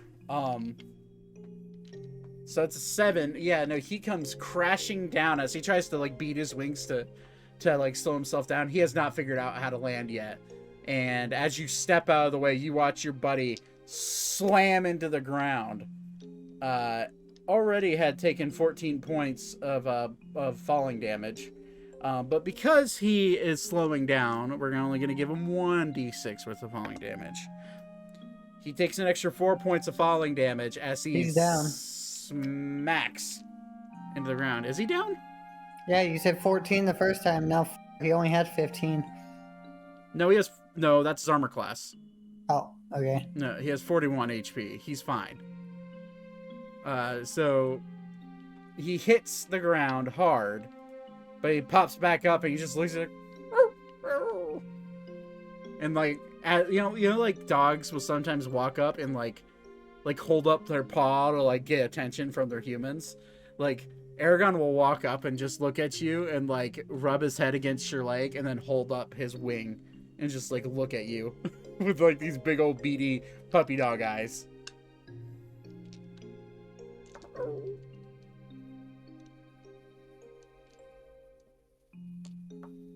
He just looks at you, and then he realizes you show no sympathy, and you just you just start walking. He just follows behind you, which you did not notice that Vaten is behind you.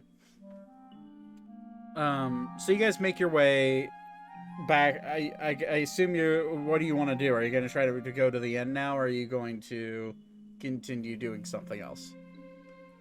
Well, Aiko doesn't like buildings, so if we're sleeping through the night, I'll just sleep in the tree behind the inn. Okay. So you make your way back. Are you going to try to make an attempt to make contact with your party, or are you just going to go straight to the tree? I could meet up with him. I would have revealed myself after Aragon crash landed. Okay. So, Tree sleeper, is everything okay? Yeah, everything is fine. This one was worried. Yeah, he's something else. Does he require healing?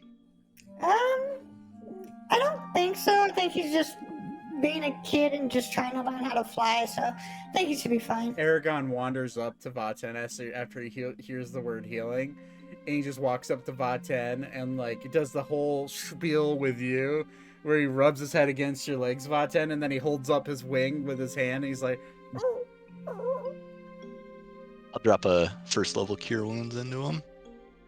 Whoops, I didn't mean that one to go to GM. That was supposed to be public. "Oh, it's fine." So 7 healing. 7 healing. Yeah, so you just see almost unaffected by the healing. Aragon like feels the healing, feels his body slowly stop hurting a little bit, and then he's still like, after he gets healed, he like nods at you, Vaten, and then runs over to Aiko, and then does the whole holds up the paw like.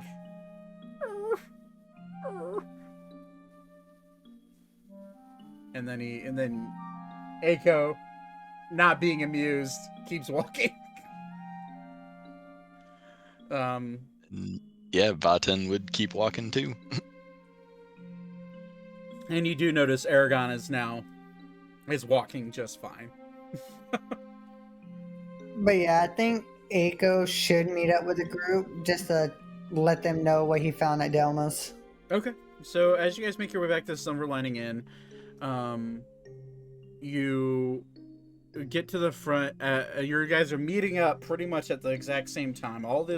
Everything that has happened has been happening at the same time. And Aiko and Vaten, you see your group wandering up to the Silver Lining Inn. Any luck with your old friend? Not really. When I showed up, her place was totally different.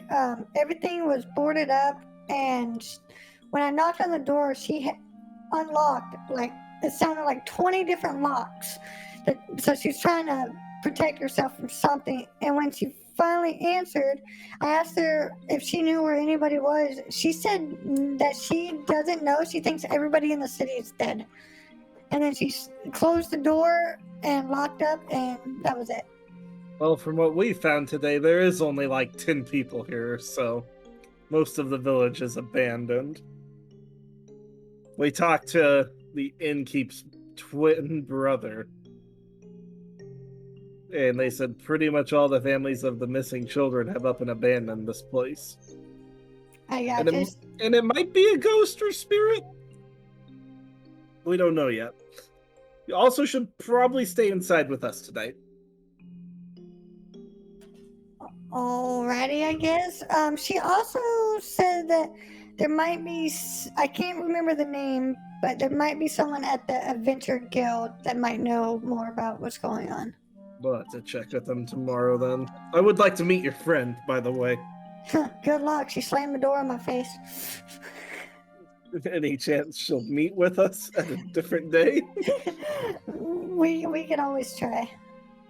All right. I was going to investigate the forest tonight if anyone wanted to join me. I'll join you. You coming, anyone else? This one will remain here, but awake on watch. I'll stick with Vaten. I'm curious enough. I would like to go with you. You want to come, Alara? She's muted.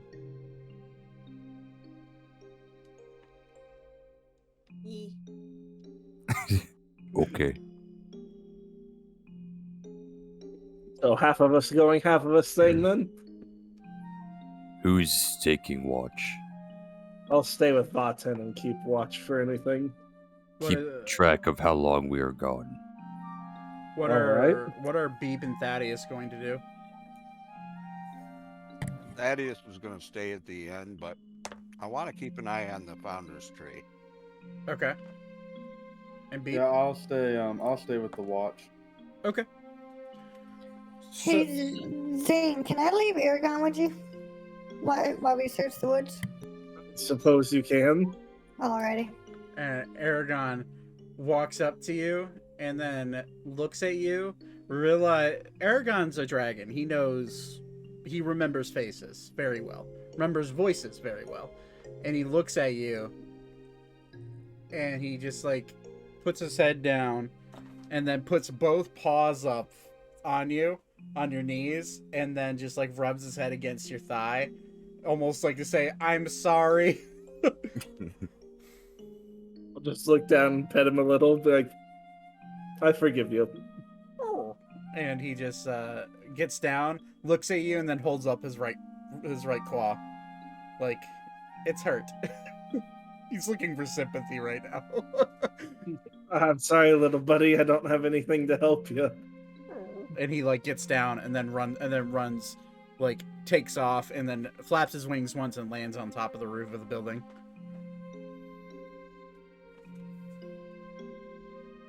So he's up there. So who's going? Sorry, I need a list. So Elka, Ori, Alara, and Aiko are all going into the forest to investigate. Yeah. Yeah. Okay. That's cool. All right. So this is how we're going to do it. So first off, how long do you intend to investigate? Only for an hour or so? Probably 2 hours. How long is a watch? A watch is 3 hours. I mean, as pretty much till you guys get back, I would assume. I'd say like 3 hours so we could get a full rest in. Okay. So Does that sound good to everyone else? Yeah. Sounds good Sounds to good to me. me. Okay. Okay. So as the people who stayed back at the inn watch their comrades wander into the forest, they, as soon as they step into the forest, it's as if they just vanish. They're gone. Like, it's so dark in these woods that's literally like walking into a different world. To the four that walked into the woods, you walk in and you're looking back and you can see your friends just fine. It's as if they're 5-10 feet away from you. Is there any lights in the town? There are the occasional lantern of the houses that are still occupied. But and there is a lantern on the back of the Silver Lining Inn that is lit. Vaten would also be holding a fire as a kind of pseudo torch. And 2, question, did it look like magical darkness or just real thick tree cover, basically? Don't even have to roll it. It doesn't look magical at all. It's just you, with the understanding of how nature works. Nature has a tendency to conceal things when it doesn't mean to. So they just kind of vanish, walking along the footpath behind the Silver Lining Inn. For the 4 that wandered in, you look back, you see Vaten holding the flame, and you're like, okay, I can still see him. Now, my question is, how far do you want to wander in? Aiko's gonna also pull out a torch from his bag. I would say Okay. so that we can still kind of see the town or like the light from the town, so we know where the basic direction to get back. Or But he, far enough in that we can still like be in the dark. or he's a, or since Ori's a Minotaur, he can't get lost. Mm-hmm. Oh. So, but we don't know. But the forest is Fucky. heck, yeah, it's funky. So, if it was normal, we'd be able to get back fine. So, but we'll see. And I'd say you'd have some inclination that maybe the forest is enchanted in some way, but you wouldn't know that for sure. But as you guys wander in, look around. It's a forest. It's deep. It's dark. I'm gonna say okay. Ori has his weapons drawn when he walks in. I assume so. Okay, I'm going to need an order of which. Are you guys going single file line? Or are you going shoulder to shoulder? Or are you going in just kind of a random group bunched together? Like, what's the plan here? I know Alara's probably sitting on top of Ori's head. So Could do single file, I guess. Yeah. okay, so who's taking rear? Who's taking lead? I'll take lead. I'll take rear. Okay. So Between. so Aiko, you have your torch up. Are you gonna hand that to Ori?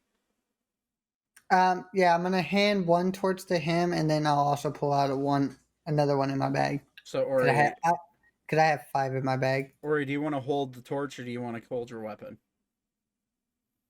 Because How well can Ori see, not very well. even with dark vision? No, it's dark. Like Alright, even he'll hold. Actually, Alara could hold it. yeah, Lara could hold it. Yeah, I want to hold it. Yeah, he'll hand it to Alara.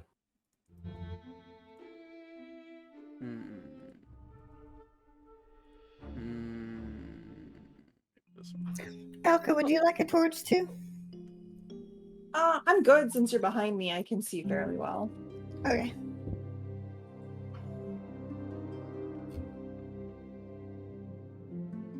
So you guys wander into the forest. I'd like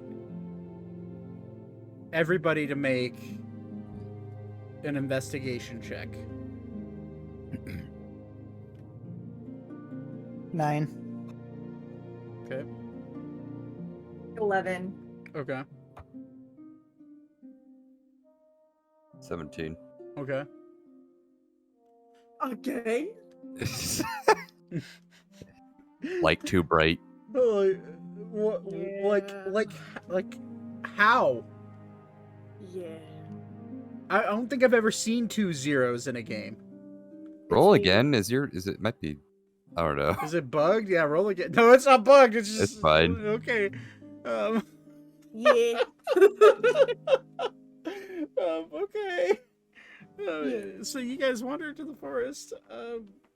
Aiko, you're looking around. Even though you grew up in these forests, you didn't grow up in this part of the forest. And this is very unfamiliar to you. It's familiar enough where you know what the forest is like, but you don't know what each individual pieces of terrain are. And actually, Aiko, you're a ranger. You get advantage on investigations when it's based off of landforms and terrain you are aware of.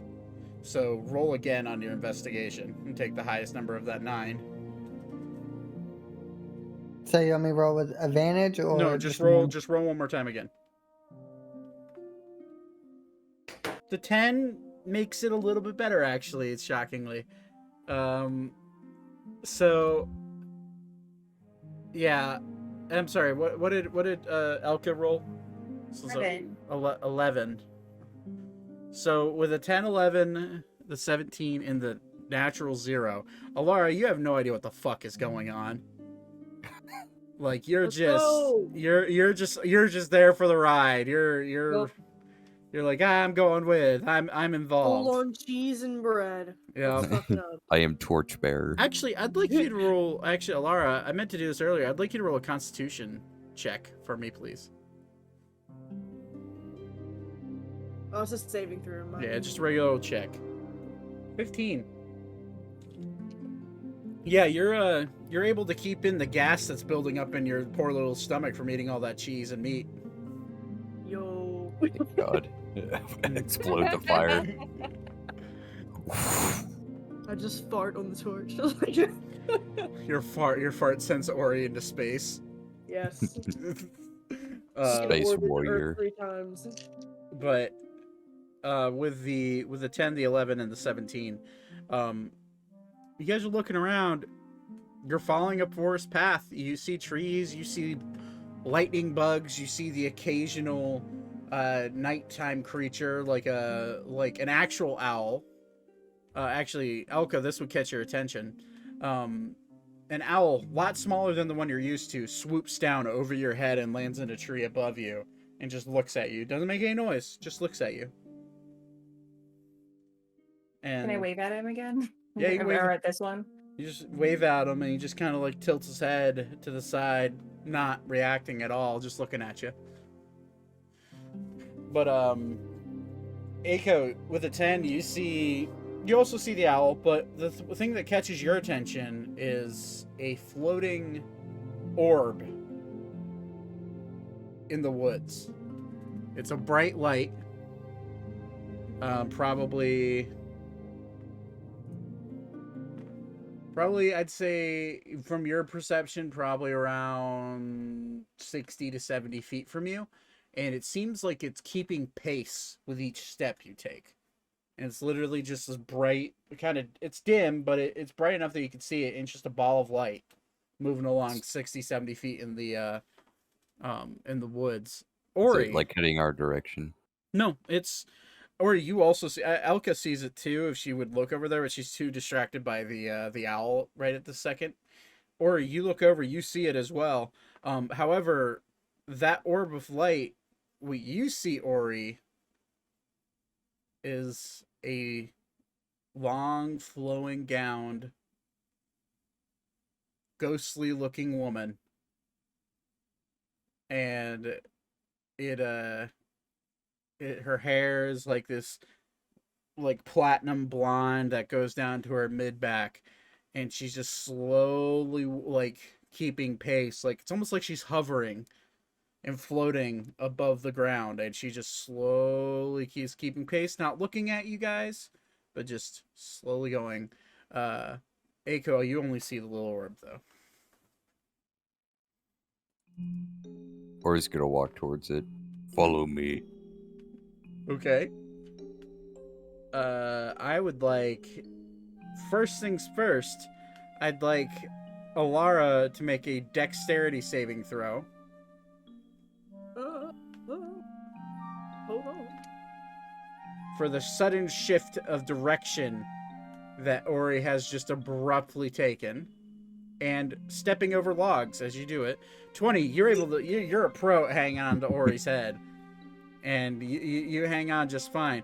I'm gonna need a dex check from Ori, Elka, and Aiko. Not a saving throw, but a dex, just a check.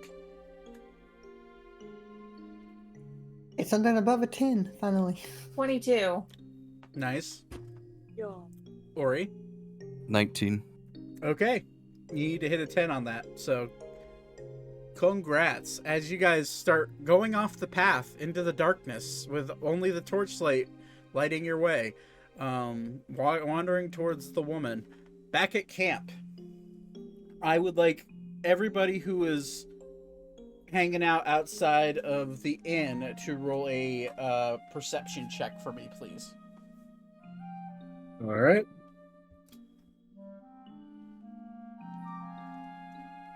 $17. Hey, don't we Sorry, have I- sending stones? Completely missed. No, you guys gave away the sending stones. Oh, okay. I have a pair of sending stones, but I did not distribute them. You know, that would have been smart. Probably. Okay, I was like, man, I wonder if I wish there was a way to communicate. I know, right? 17, 8, 8, and 22. Thaddeus and Beep, you guys are kind of in your own worlds. You're just kind of there waiting for them to get back. However, Thaddeus, you're looking at the tree, right? Is that the idea? You're looking at the founder's tree? you're muted if you're talking. Yes. Okay. So as you look up at the Founder's Tree with that perception check, you do see some sort of glow coming from the top of it, but you can't discern it from it, whether it being just like lightning bugs or it could be something else. But as far as you're concerned, it's just maybe bugs. Beep, you're kind of in your own world. You're looking around, you're trying to hear things. However, everybody here, including Dexter the shopkeep, hears what sounds like a blood-curdling woman screaming at the top of her lungs coming from the woods. Roughly in the direction of where your friends wandered off into. But it's easily identifiable as not one of our friends, correct? Yeah, I'd say so. It was Ori. Ori was screaming. This is happening about the time Ori has wandered off the trail with everybody else. So you hear I'm not gonna scream because my nephew's sleeping. But you hear just the shrillest, like, gasping cry, like scream, bloody murder, come flying out of the woods. Like if you've ever heard a fox scream at night, it sounds like that, but 10 times worse. Vaten just cocks his head like a dog listening to a new noise and doesn't react any further than that, because it's definitely not somebody he actually cares about. So yeah, it's fair. Don't be a hero. I'm gonna like stand up a bit because I was probably sitting and kind of just try to notice anything in the distance first. Okay. With in the direction it came from. With your 17 perception, you can't see anything. You recollect or recall your friends wandering into the woods and then immediately disappearing into the darkness. You can't see anything. That being said, there's all of a sudden a sudden quiet, and then you hear from inside the Silver Lining Inn, boom, boom, boom, boom, boom, boom, boom, down the stairs. Front door bursts open. He's like, Dexter, in his nightgown and cap. Did you guys hear that? Yes. Oh my god. Should I go tell the others? No. Have you heard it before? Yes. When? Maybe a couple weeks ago. But this isn't the first time I've heard this. I don't know where it's coming from, but it always sounds like it's coming from behind my inn. Does it always happen when somebody disappears? Oh. Not really. Well, maybe. Okay. I don't know. I haven't thought about that. But I just want to make sure I wasn't just going crazy. Dexter, stay inside. We'll handle it. And he looks at you, remembers the words that you said earlier of you not being friends. And he's like, you know, if we were friends, I'd think about taking your orders for as they are. But we're not friends, and this is my inn. But I'll go inside anyways. These woods scare me. And he just slams the door behind him, and you just hear him, like scurry back up the stairs back to his bedroom. He's not having it. Nope. But you guys sit around, and I'd say it's definitely a shocking thing to hear. For the first time in the middle of the woods. Ori and everybody, you did not hear this.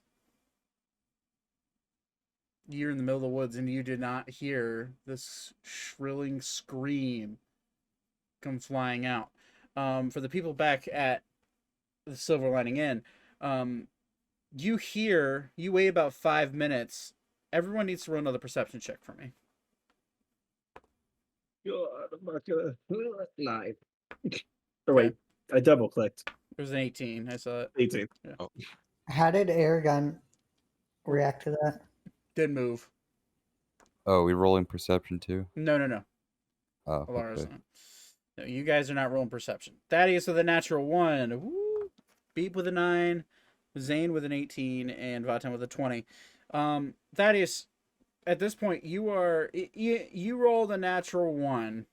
So you are pretty much honed in on these lights. Even though you heard the scream, you're honed in on these lights at the top of the tree.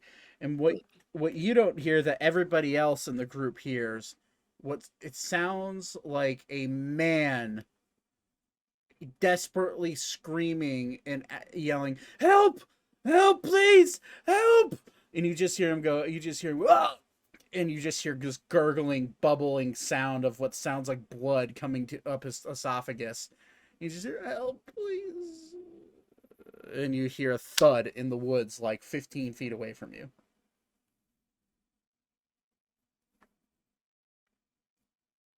What do you guys want to do?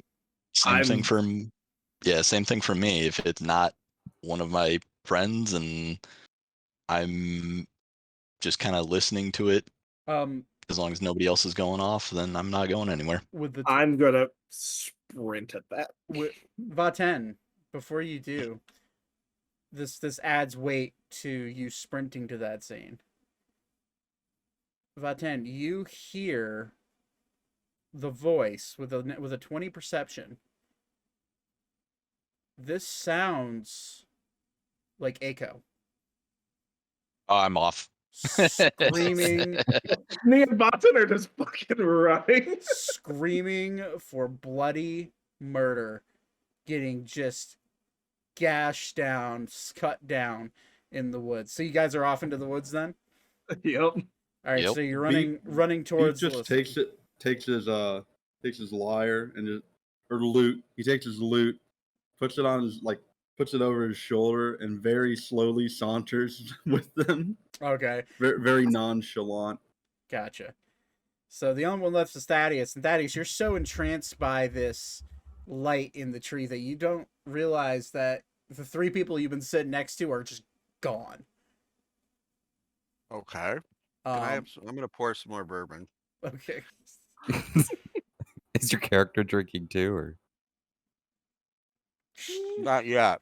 Oh, okay. But yeah, so you guys wander into the woods and towards the sound of what sounds like Echo screaming for bloody murder. We're gonna take a second there. Going back to Ori and gang. You guys are wandering through towards this light, and you don't hear anything that's going on. You do hear. I would like everyone to make a perception check now.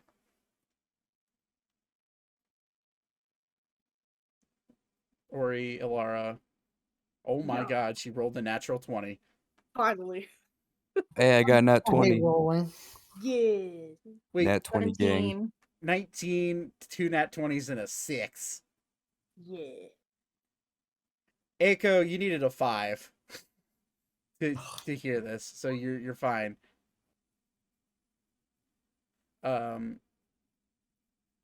guys are wandering forward, and you hear Echo in all of your heads. Why are you following me?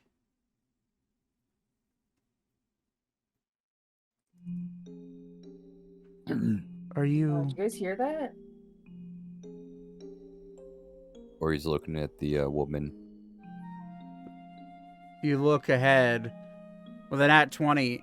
You see the woman turn around. She's walked past you at this point, and she turns around and looks at you and acknowledges your presence for the first time. She goes, "If you keep following me, your friends will be in danger." What does that mean? It's only for you to find out, I suppose. And everyone hears this in their head. And then she looks right at Echo. And she says, and only Echo hears this. It sounds like the imitator has gotten a hold of your voice. You may need to wander back and make sure that it doesn't take your place. And then you both... I'd like everyone to now roll another perception check.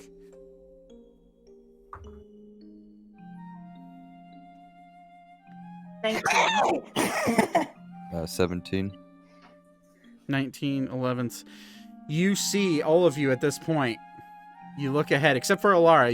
Alara, you now see this glowing orb out into the distance. However, Aiko and Elka, you both see now what Ori has been seeing this entire time. This lady donned in this flowing white dress, platinum long hair, kindish looking eyes. She looks right at you. She says, I'd wander back if I were you. And she blinks her eyes, and all of a sudden her eyes go from being these kind looking eyes to nothing in her eye sockets, darkness, staring at you. Go back. Go back. Go back. I told you this place was haunted. Now, since I was raised in these woods, would I have heard anything of like a orb like this? Nope. Okay. You would have not. Why should we go back? And all of a sudden, all of you see her disappear. And Alara, even you see... All Alara sees is this little orb pop up right behind Ori. Right in between Elka and Ori. And you guys very clearly see this woman with no eyes. But she is now morphed into this demonic-looking, scaly skin, jagged teeth, dark eyes. Horns are starting to protrude out of the front of her, like above her eyebrows. And she looks right at you, Ori. She grabs the top of your shoulder with these meaty claws, whips you around, all 500 pounds of you, and you can't resist this. She whips you around, grabs you, digs her claws into you, and says, The one who waits, and I'm the one who prays. If you don't want to die, leave. and then she grabs Ori by the arm, digs her claws into him, rips off his arm, throws it into the woods, and then disappears. Oh, I'd like all of you to make a wisdom saving throw.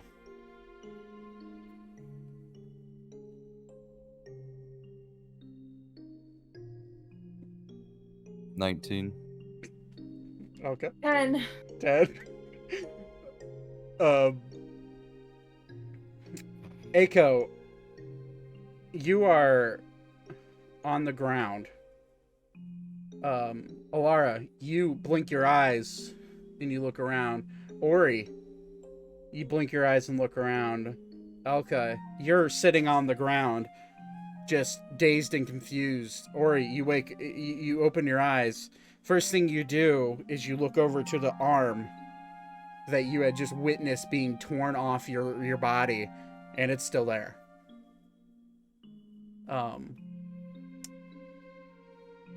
Elka, you would understand that you had just been put under some form of hypnotic spell. You look down at Aiko. Aiko is still asleep, and you see him kicking. His legs are kicking like a dog running in his sleep, but he's grabbing his bow, trying to grab his bow, but his bow is pinned to the ground on his back. Elka, you understand that you were just shown images of something horrible. Let's go back to Zane and Vaten and Beep. I am so confused right now.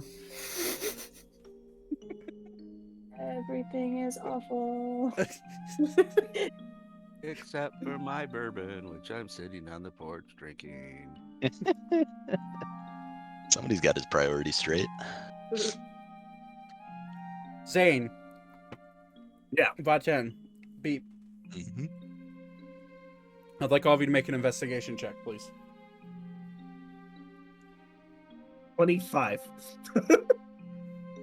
11. Zane, you run straight to the place where you thought this bloody murder was happening. You thought you heard Aiko's voice. You get to pretty much right where you thought it was. You look around. You see nothing but woods. I'd like you three to all make a wisdom saving throw.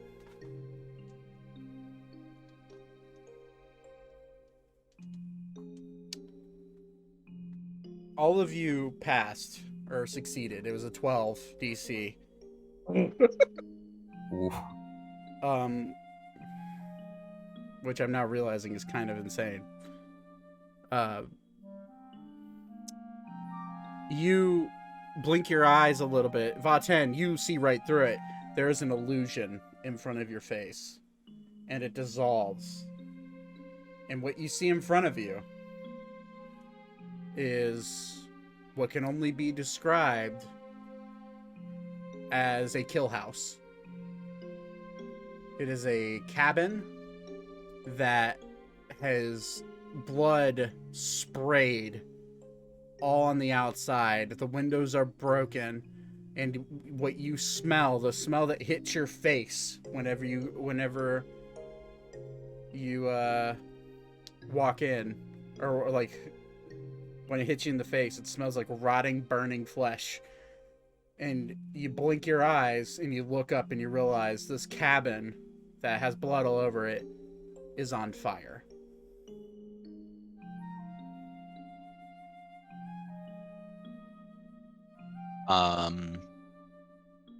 Do we hear anything from...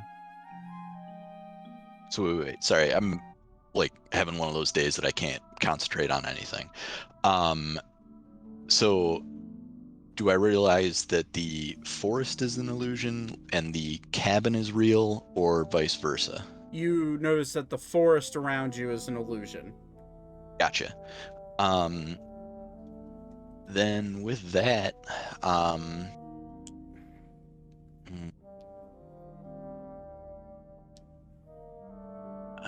going to... Whoops, that's not what I wanted to do. How big is the fire?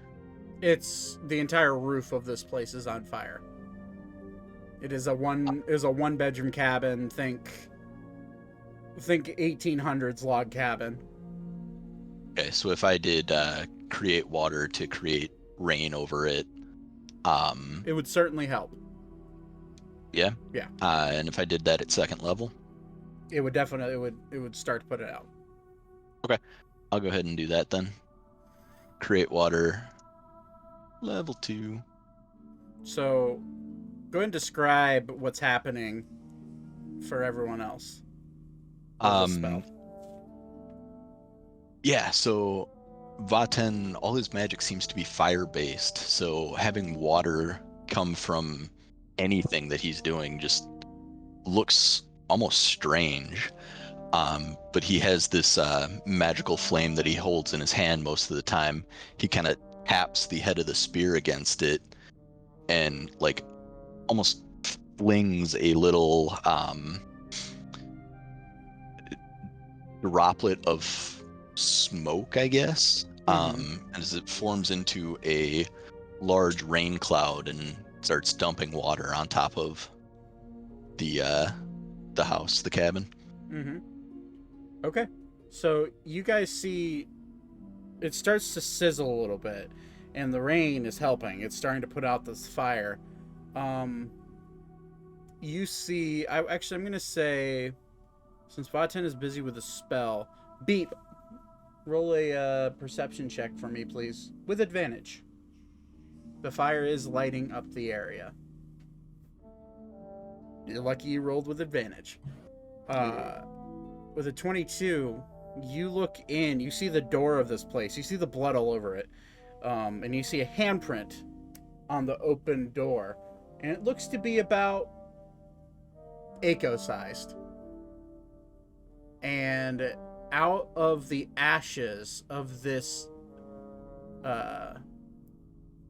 cabin, you see what looks like Aiko slowly stumbling out of the cabin, not making eye contact, not talking, but in a dazed state, slowly walking towards you. Beep. At this point, Zane and Vaten, you see Aiko, or what looks like Aiko, slowly start to wander towards Beep. He's covered in blood, by the way. Aiko. Beep, on your guard. I don't trust it until it talks. Beep will quickly back up,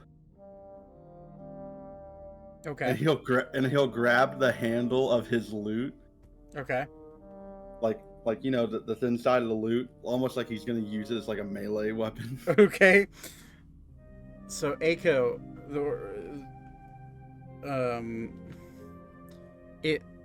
he wanders out and stops right where the light of the fire that's slowly being put out by Vaten's water and rain is just behind him, where it's should be casting a shadow onto the woods.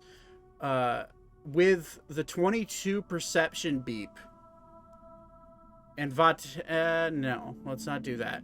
But with the 22 perception Beep, you notice that where a shadow should be, there is none.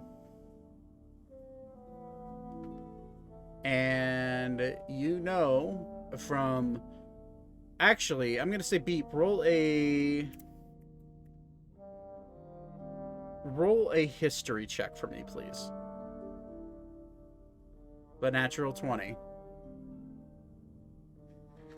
With the natural 20, you know that creatures that are not alive, that have entered into the spirit realm, as well as undead,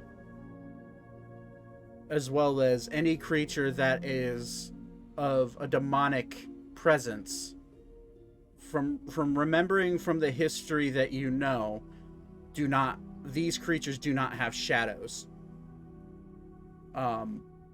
And you know very well that your traveling partner, and your fellow party member, Aiko, is most definitely alive. You've seen his shadow before. And at this point, Zane, you look at him, and as you take a closer look at his eyes, you don't need to make a perception check, because he slowly, as he hears your voices, he slowly looks at you, and inside of his eyes are nothing but hollow sockets. And he looks right at you. Are you guys okay? I'm gonna reply in Infernal and be like, "What are you?" And you see his mannerism shift, and you just hear in Infernal, "Fucking hell!" And you see, without any sort of warning, Vaten, Beep, Zane, you see the Aiko that you thought was Aiko, slowly, his body starts puffing out. His shoulders pop out of socket, and he starts growing in size. You see his spine come shooting out of his body, and like muscle and like mass start wrapping around the spine. And he stands up, and he immediately changes into a Zane lookalike. Oh, that's not okay with me. That's not okay with me. He starts mimicking you.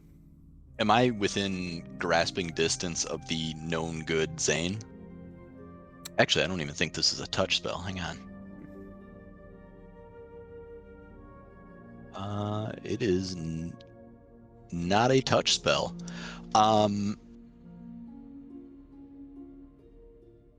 Oh. Yeah, I'm gonna do it. Okay.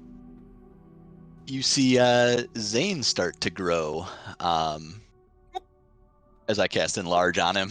And what level of spell is that? 2. It fizzles out. He just cast a counter spell at level 3. Oh. Hey, mimic this, asshole. You're gonna see me take out my hammer and strike my shield with it. Like my smith hammer, and my shield's gonna start glowing. And what you see is the fake Zane mimic every move that Zane is making, every mannerism, and then all of a sudden it looks right at Zane and says, and does the very famous smile and like put his hands out to the side, open-handed, like, well, and like kind of leans in his chin a little bit.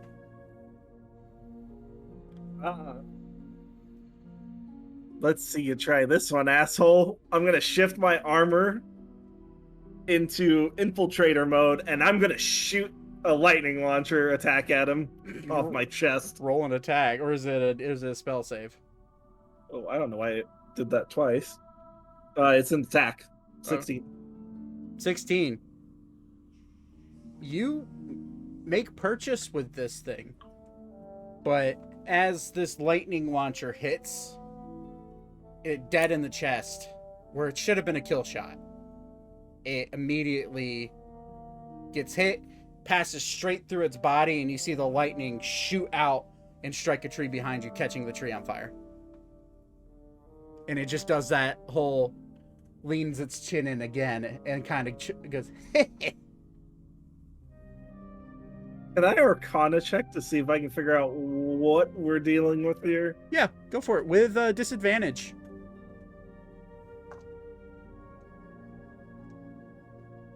Mmm. 10. Nice. You know it's magical, and you know that it's probably infernal in nature, since it understood your infernal. However, as you're looking at it, Beep, you feel this tingling down your back, down your spine, very similar to what you felt inside in the general store. And you all of a sudden hear behind you in your ear,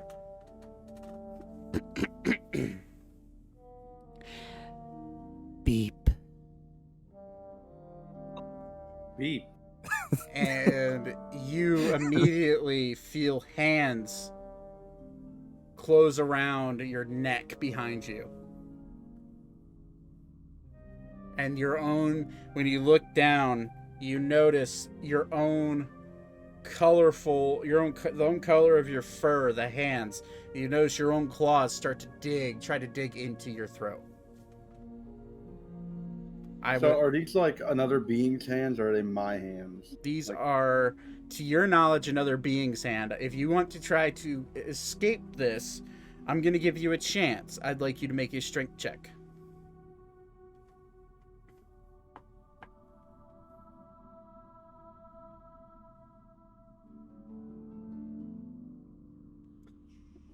With a 10, you try to force yourself away, and you feel your own, as you try to pull away, you feel your own hands pull away from your neck. And you look down, and your hands, or your claws, have blood in them. And then when you go to feel your own neck again, you feel holes in your neck. And then you just see this mimic, or whatever it is, look right at you, smile, and points at you. And then in Zane's voice says, "I hope you're ready for a ride."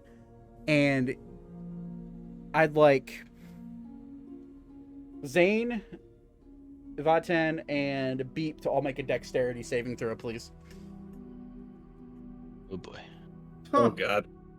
Oh boy. It was rolling hot all night, and I was like, I can't hold up forever, and I knew that was the roll that was gonna fail me. 1, 2, 3, 4, 6. I need 2 more d6. Oh boy. He's going to cast Fireball at you at level 3.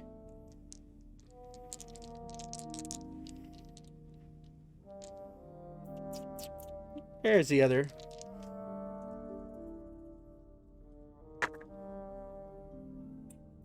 That's a lot of I might ones. cast Absorb Elements. That's a lot of ones, ladies and gentlemen. 2, 3, 13, 18,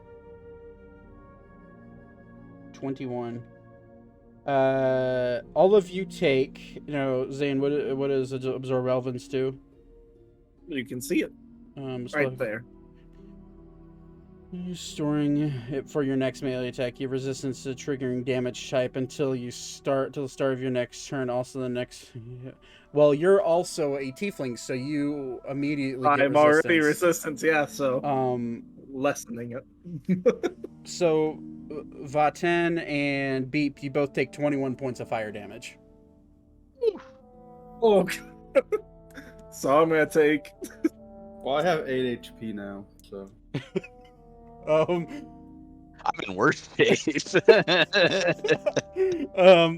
I mean, if you want to make the campaign end now, I mean, go for it. It'll be very boring. Okay. What am I taking, Zachary? You take, so you didn't make the save, so it'd be half damage. Actually, because of that, you also take another half. So what's 21 divided by half, which is 11, which is divided by another half. You take 6 points of fire damage, and absorb the other into your. I'm gonna guess your gauntlet. The lightning launcher currently. Lightning launcher, yeah. Then you see, so as you guys all get just scarred, burned by this fireball, after the fire clears, the thing that was Zane is now gone. A bit rude. You hear Zane. Make a wisdom saving throw. Wisdom save. I don't know why it's doing it twice. 18. Yeah, you still failed.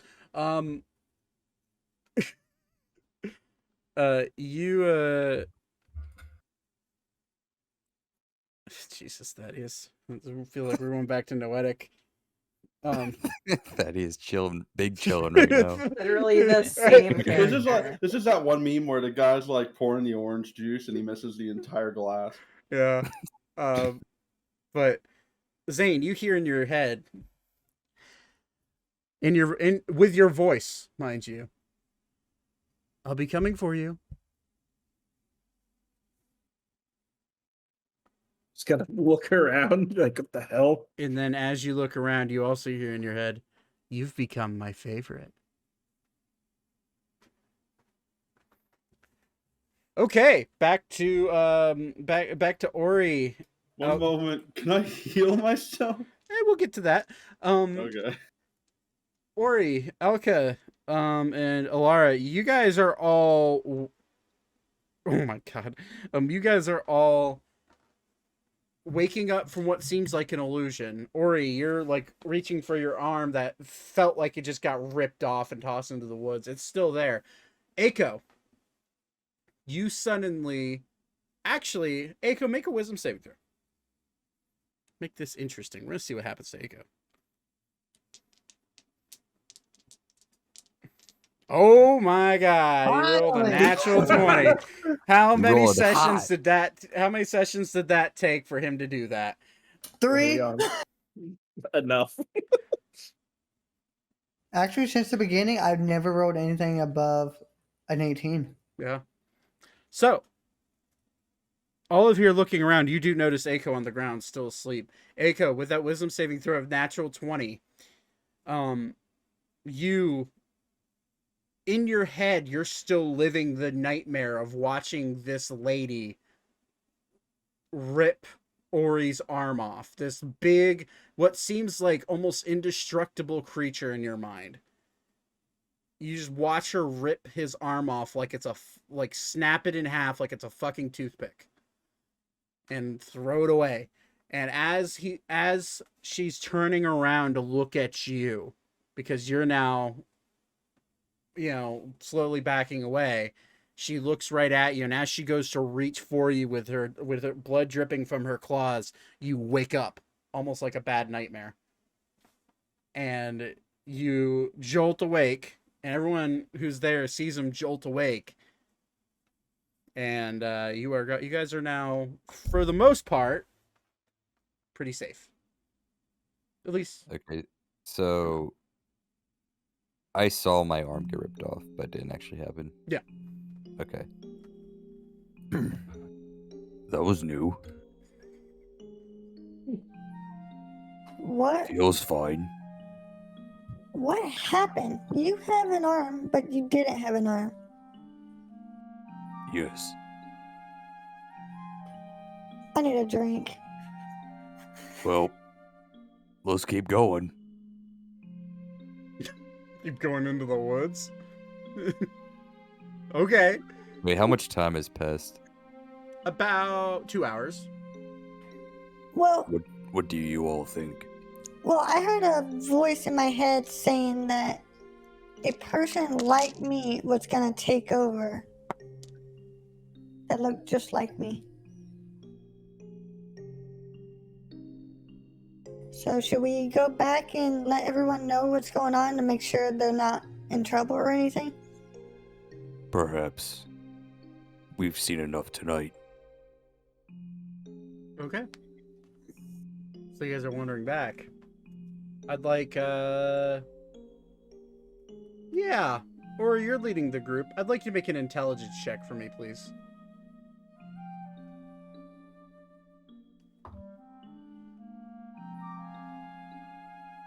What's your thought on this, Elka? 19. Even know. 19, Yeah, you said? well, For the... My third 19 tonight. Yeah. So you, without any issue, you wander your way back through from where you came. And you wander out of the wood, out of the forest. As you make your way back to Silver Lining Inn, the only person you see there out of all your friends is a very, very intoxicated Thaddeus sitting out on the front porch of the Silver Lining Inn with wine spilt all over his trousers and only just a little bit in his glass as he's drinking more. What do you guys want to do? Where are the others? What? He's gonna take the I glass out don't of his know. hand. They went.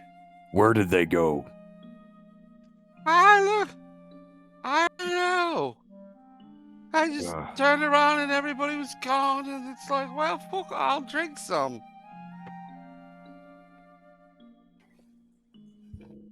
They might have went I'm to not the gonna forest. lie to you. You're bigger than me. He'll hand you back the glass. Sorry. I'm Sorry for what? I get it. Never mind. He's an idiot. All right. Don't let Thaddeus drink. Written down. Okay. I'm gonna yell for Aragon to see if he comes to me. He doesn't. He He is not on the roof where you left him. So, as far as you know, he may have just gone with Zane. Mr. Owl, have you seen any of my friends? Who'd you just ask? Mr. Owl on the tree. I don't see him, but I'm just asking. Maybe, Thaddeus, you know. Thaddeus, make a Constitution saving throw, please. Constipation or constitution? Constipation. Constitution saving throw. You still can't shit. As Thaddeus is blabbering on about this owl, you see him lift his glass up and fall face first onto the deck, passed out. Cool. He is very gonna- drunk. I'm gonna walk up to him and smack him in the face. Roll for an attack. Yeah. Time this happened, somebody died. How do I do that again? You roll a strength, just a regular strength check. Barehanded strength. Oh shit! Oh my god! Slap the drunk out of him. I'm trying to wake him up. or normally an open-handed attack is a D4, so or non-armor attack is a D4. So roll a D4. Roll 2d4 for me, and add your strength modifier. That's a 12. Okay, so it's a 1. So that's an A. It's a plus 1. 1. So you get 8. 8 points of damage as Aiko leans down and slaps Thaddeus into next week. Thaddeus, you are shockingly not awake. You are with a natural 3 rolled on that con save, you are blackout drunk. But you do take 8 points of bludgeoning damage as Aiko slaps you across the face. That being said, we'll hold the thought on Aragon.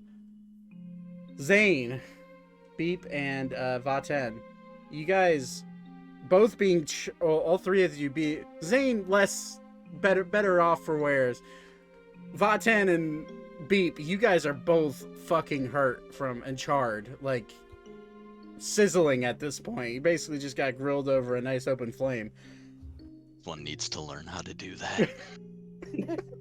Leaning pretty heavily on my spear. I think we should get back. Okay.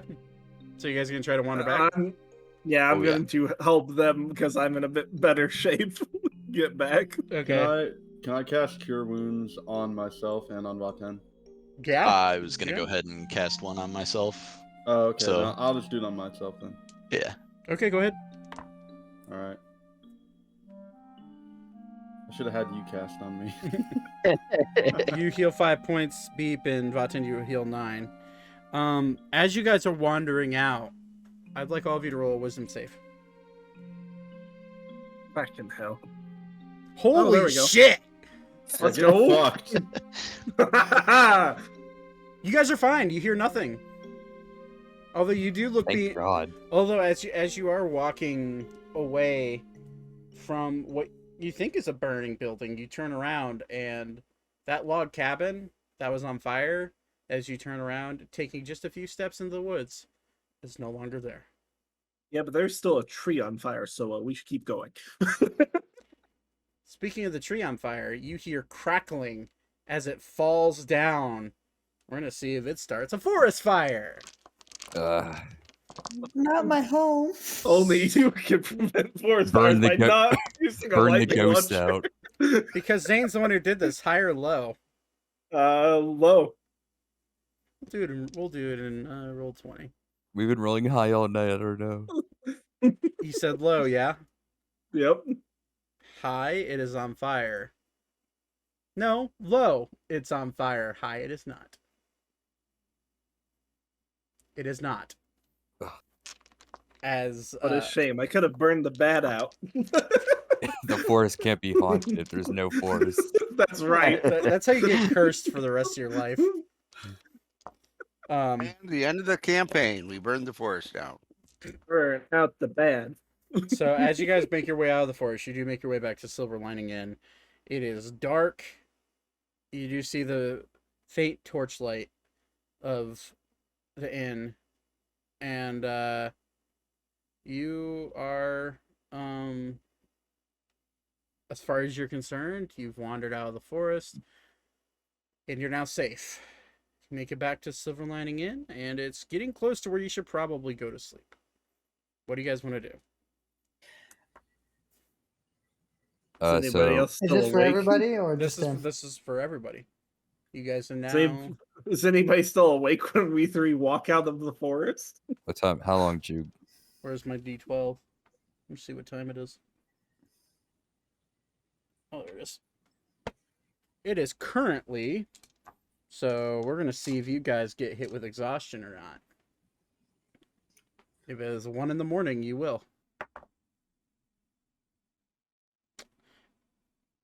Okay. It is currently 12:30 in the morning. As you guys wander out, slightly tired, well, a lot more hurt, some more hurt than others. And you do see a passed out drunk Thaddeus on the front porch, leaned in the chair that he was sitting in.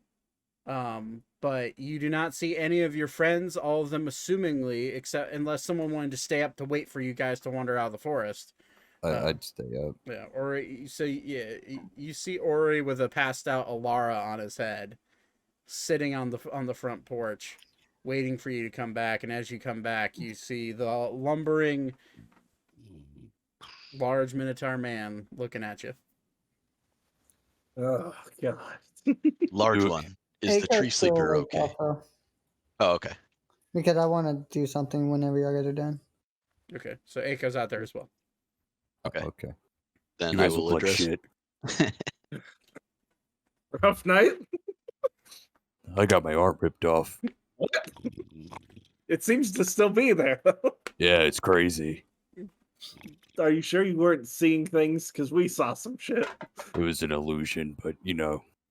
We also saw Aiko out there, covered in blood. Then Aiko turned into me, but they also spoke demon. So, Demons and ghosts. I don't know if I can sound like a demon. I'm just gonna be like Inferno and be like, yeah, no shit. Okay, so you guys gonna head to bed then? Yeah. Yeah. All of you desperately need a long rest. Yeah. I don't want to go to. Aiko doesn't want to go to bed yet. You want to look for your dragon. Well, that and he wants to do. Since Thaddeus tried to rob him while Aiko was asleep, I want to search his bag. Okay. I That never tried to rob you. You stabbed him. No, when I was sleeping in the tree. yeah, you tried to And then Aragon noticed it, and it's what woke me up. So easy enough to do. Thaddeus, I would like you to roll a perception check, but with disadvantage. You need to roll above a 20 in order to see him. Perception. Yep. With disadvantage, 9. Ooh, That's he with had it on the disadvantage. one. That is with disadvantage. Yep, so you rolled a 9.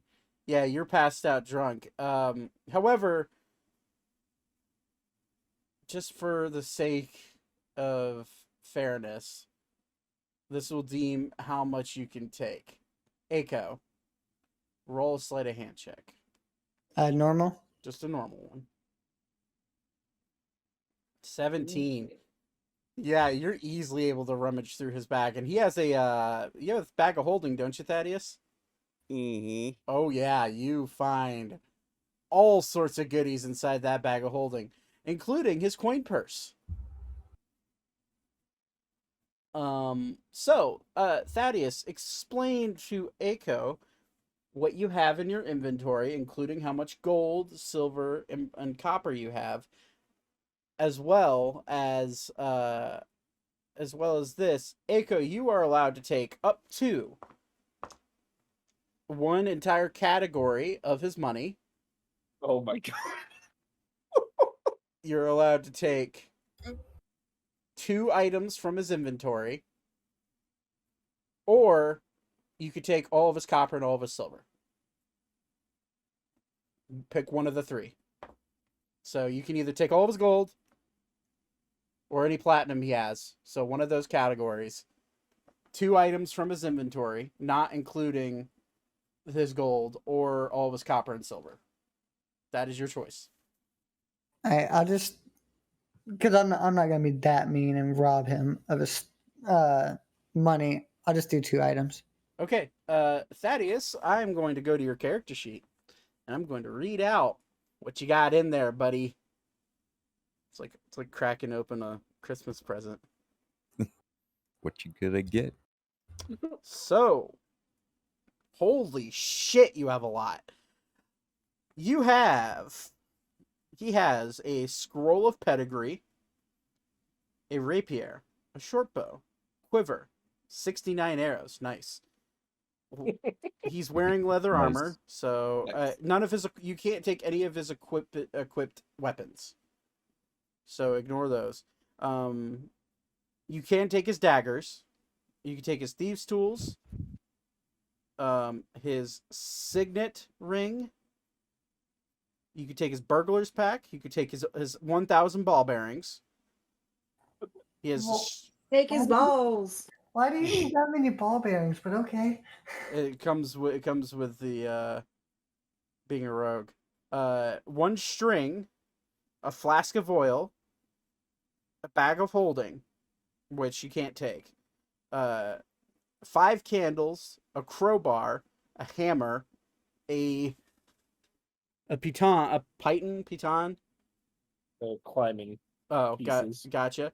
A hooded lantern, 5 rations, a water skin, hempen rope, clear gemstone, given to him by Vaten, dagger from the shop floor, a hunting carving knife that he took from the dead people that Ori killed, 3 jars, 1 regular healing potion, a self-retrieving dagger, which you can't take because he has equipped, an alchemy jug, a poison sack from the wyvern, and a poisoner's kit. I want the lantern and half of his arrows. Okay, easy enough. I'll do it for you, Todd, because I'm a nice DM. Look at me being nice. You receive 34 arrows, Aiko.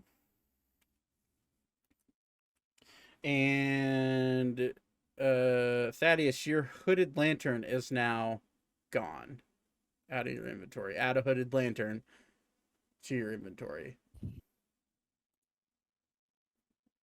I don't know how to delete items, but is this it? It's a little circle on the right. Oh, I see. Okay, I'll just mark it off on his thing. Okay, so you successfully steal that stuff, and Thaddeus, you were none the wiser. So you guys, I would assume you all go to bed at that point. Well, actually, you're still worried about your dragon, aren't you? Yeah, I want to, because I have familiar bond, I want to cast dragon sight so I can see through his eyes. Okay, yeah, easy enough. You cast dragon sight, and so let me see. The Beastmaster can see through their dragon's eyes up to 200 feet away. Or range extends. Okay, that's right. It doesn't matter where he is. You can only see up to 200 feet, though. You look through his eyes, and this puts you into like a catatonic state, almost. So you sit down, you knowing this. You look through his eyes, and Aragon is currently jumping through the treetops, chasing after the owl. The spirit owl that you were told about. You now get a good look at this owl, and through Aragon's eyes, he's not chasing an owl. He's chasing a small, what looks to be a small ball of light. Now, you can discern what that is through him if you roll a high enough perception check. Use your own perception. A 19. Looking through his eyes, you see what Aragon is truly chasing. And it is a small, round-headed, pointy-eared, dark, grayish skin imp wearing nothing but leathers around its waist. But the imp is constantly trying to change shape as Aragon is chasing it. Now, Aragon cannot keep up with it. And Aragon knows when you use your sight, your dragon sight. So it senses you looking through, Aragon senses you looking through its eyes, and that makes him stop. And now you have the choice to either recall him or let him continue following. Looking through his eyes, can I look around to see if I could see lights from the village? Yeah, you look around and it's dark forest all everywhere you can see. I'll recall him back. Okay, you see through his eyes him take off into the air and flip a 180 and start flying towards the village. And as he flies closer to the village, he looking down at you near the Silver Lining Inn. He sees you, and then in your eyes, it's very disorienting because you're seeing yourself.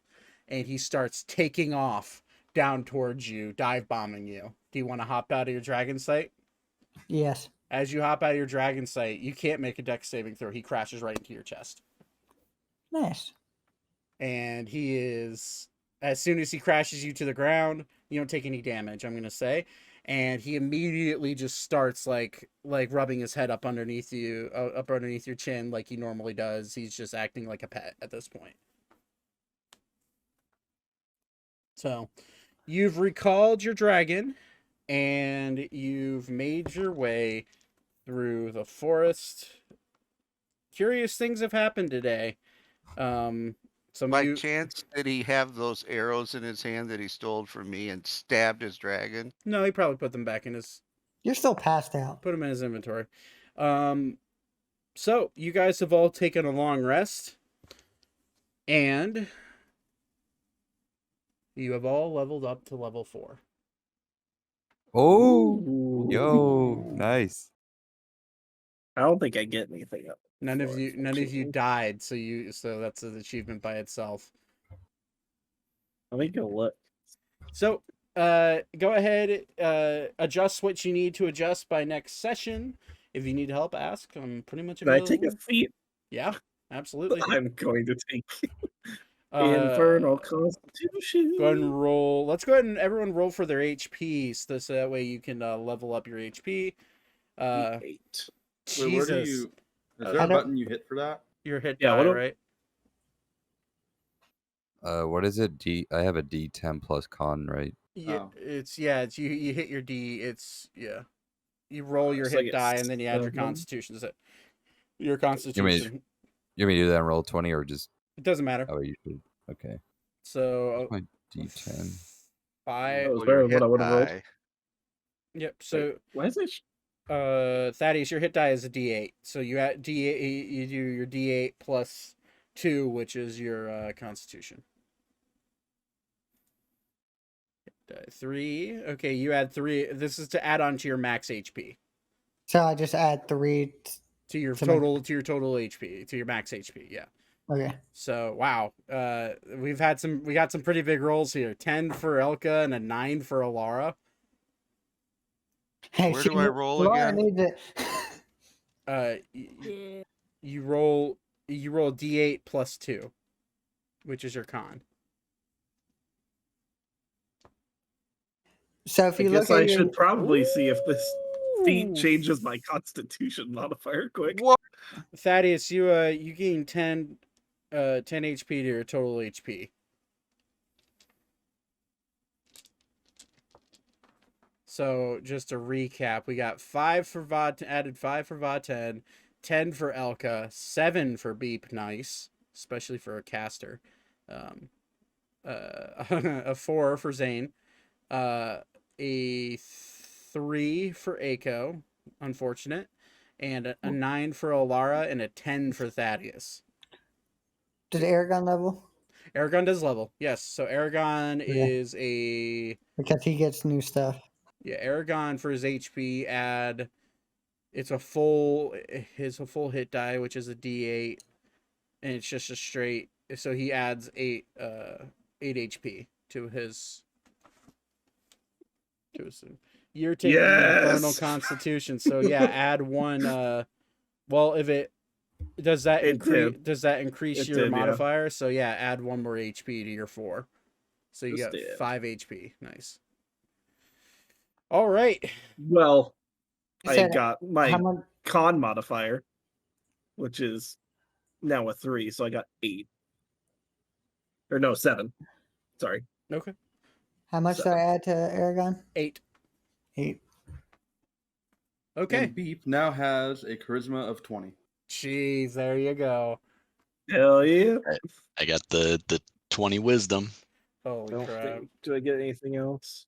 Wait, do I get to take a skill up or? Yeah, you can either do +2 to any one of your skills that you want to, or you could do +1 to 2 of them.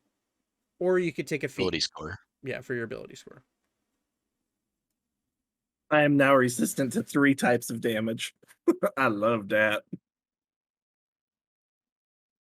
Never use fire, cold, or poison. Let's see.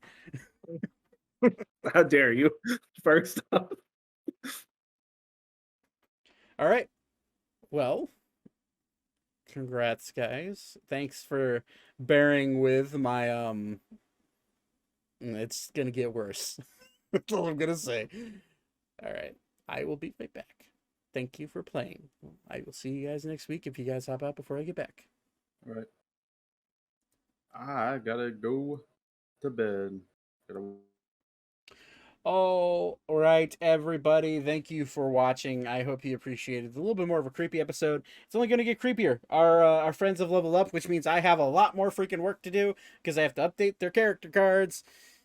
Yay. But that's fine. I hope you guys enjoyed, and we will be back live on Sunday next week, Sunday 7:30 p.m. Eastern time. There may be a slight chance that we will not be doing a live stream on the Sunday of Labor Day weekend, but I'll keep you guys updated on the socials and whatnot for that. So, thank you for watching, and I will catch all of you next week. If you want to go watch this in full or listen to it, I know some of you are here from the whole beginning, so I get that if you don't want to watch it again, that's fine.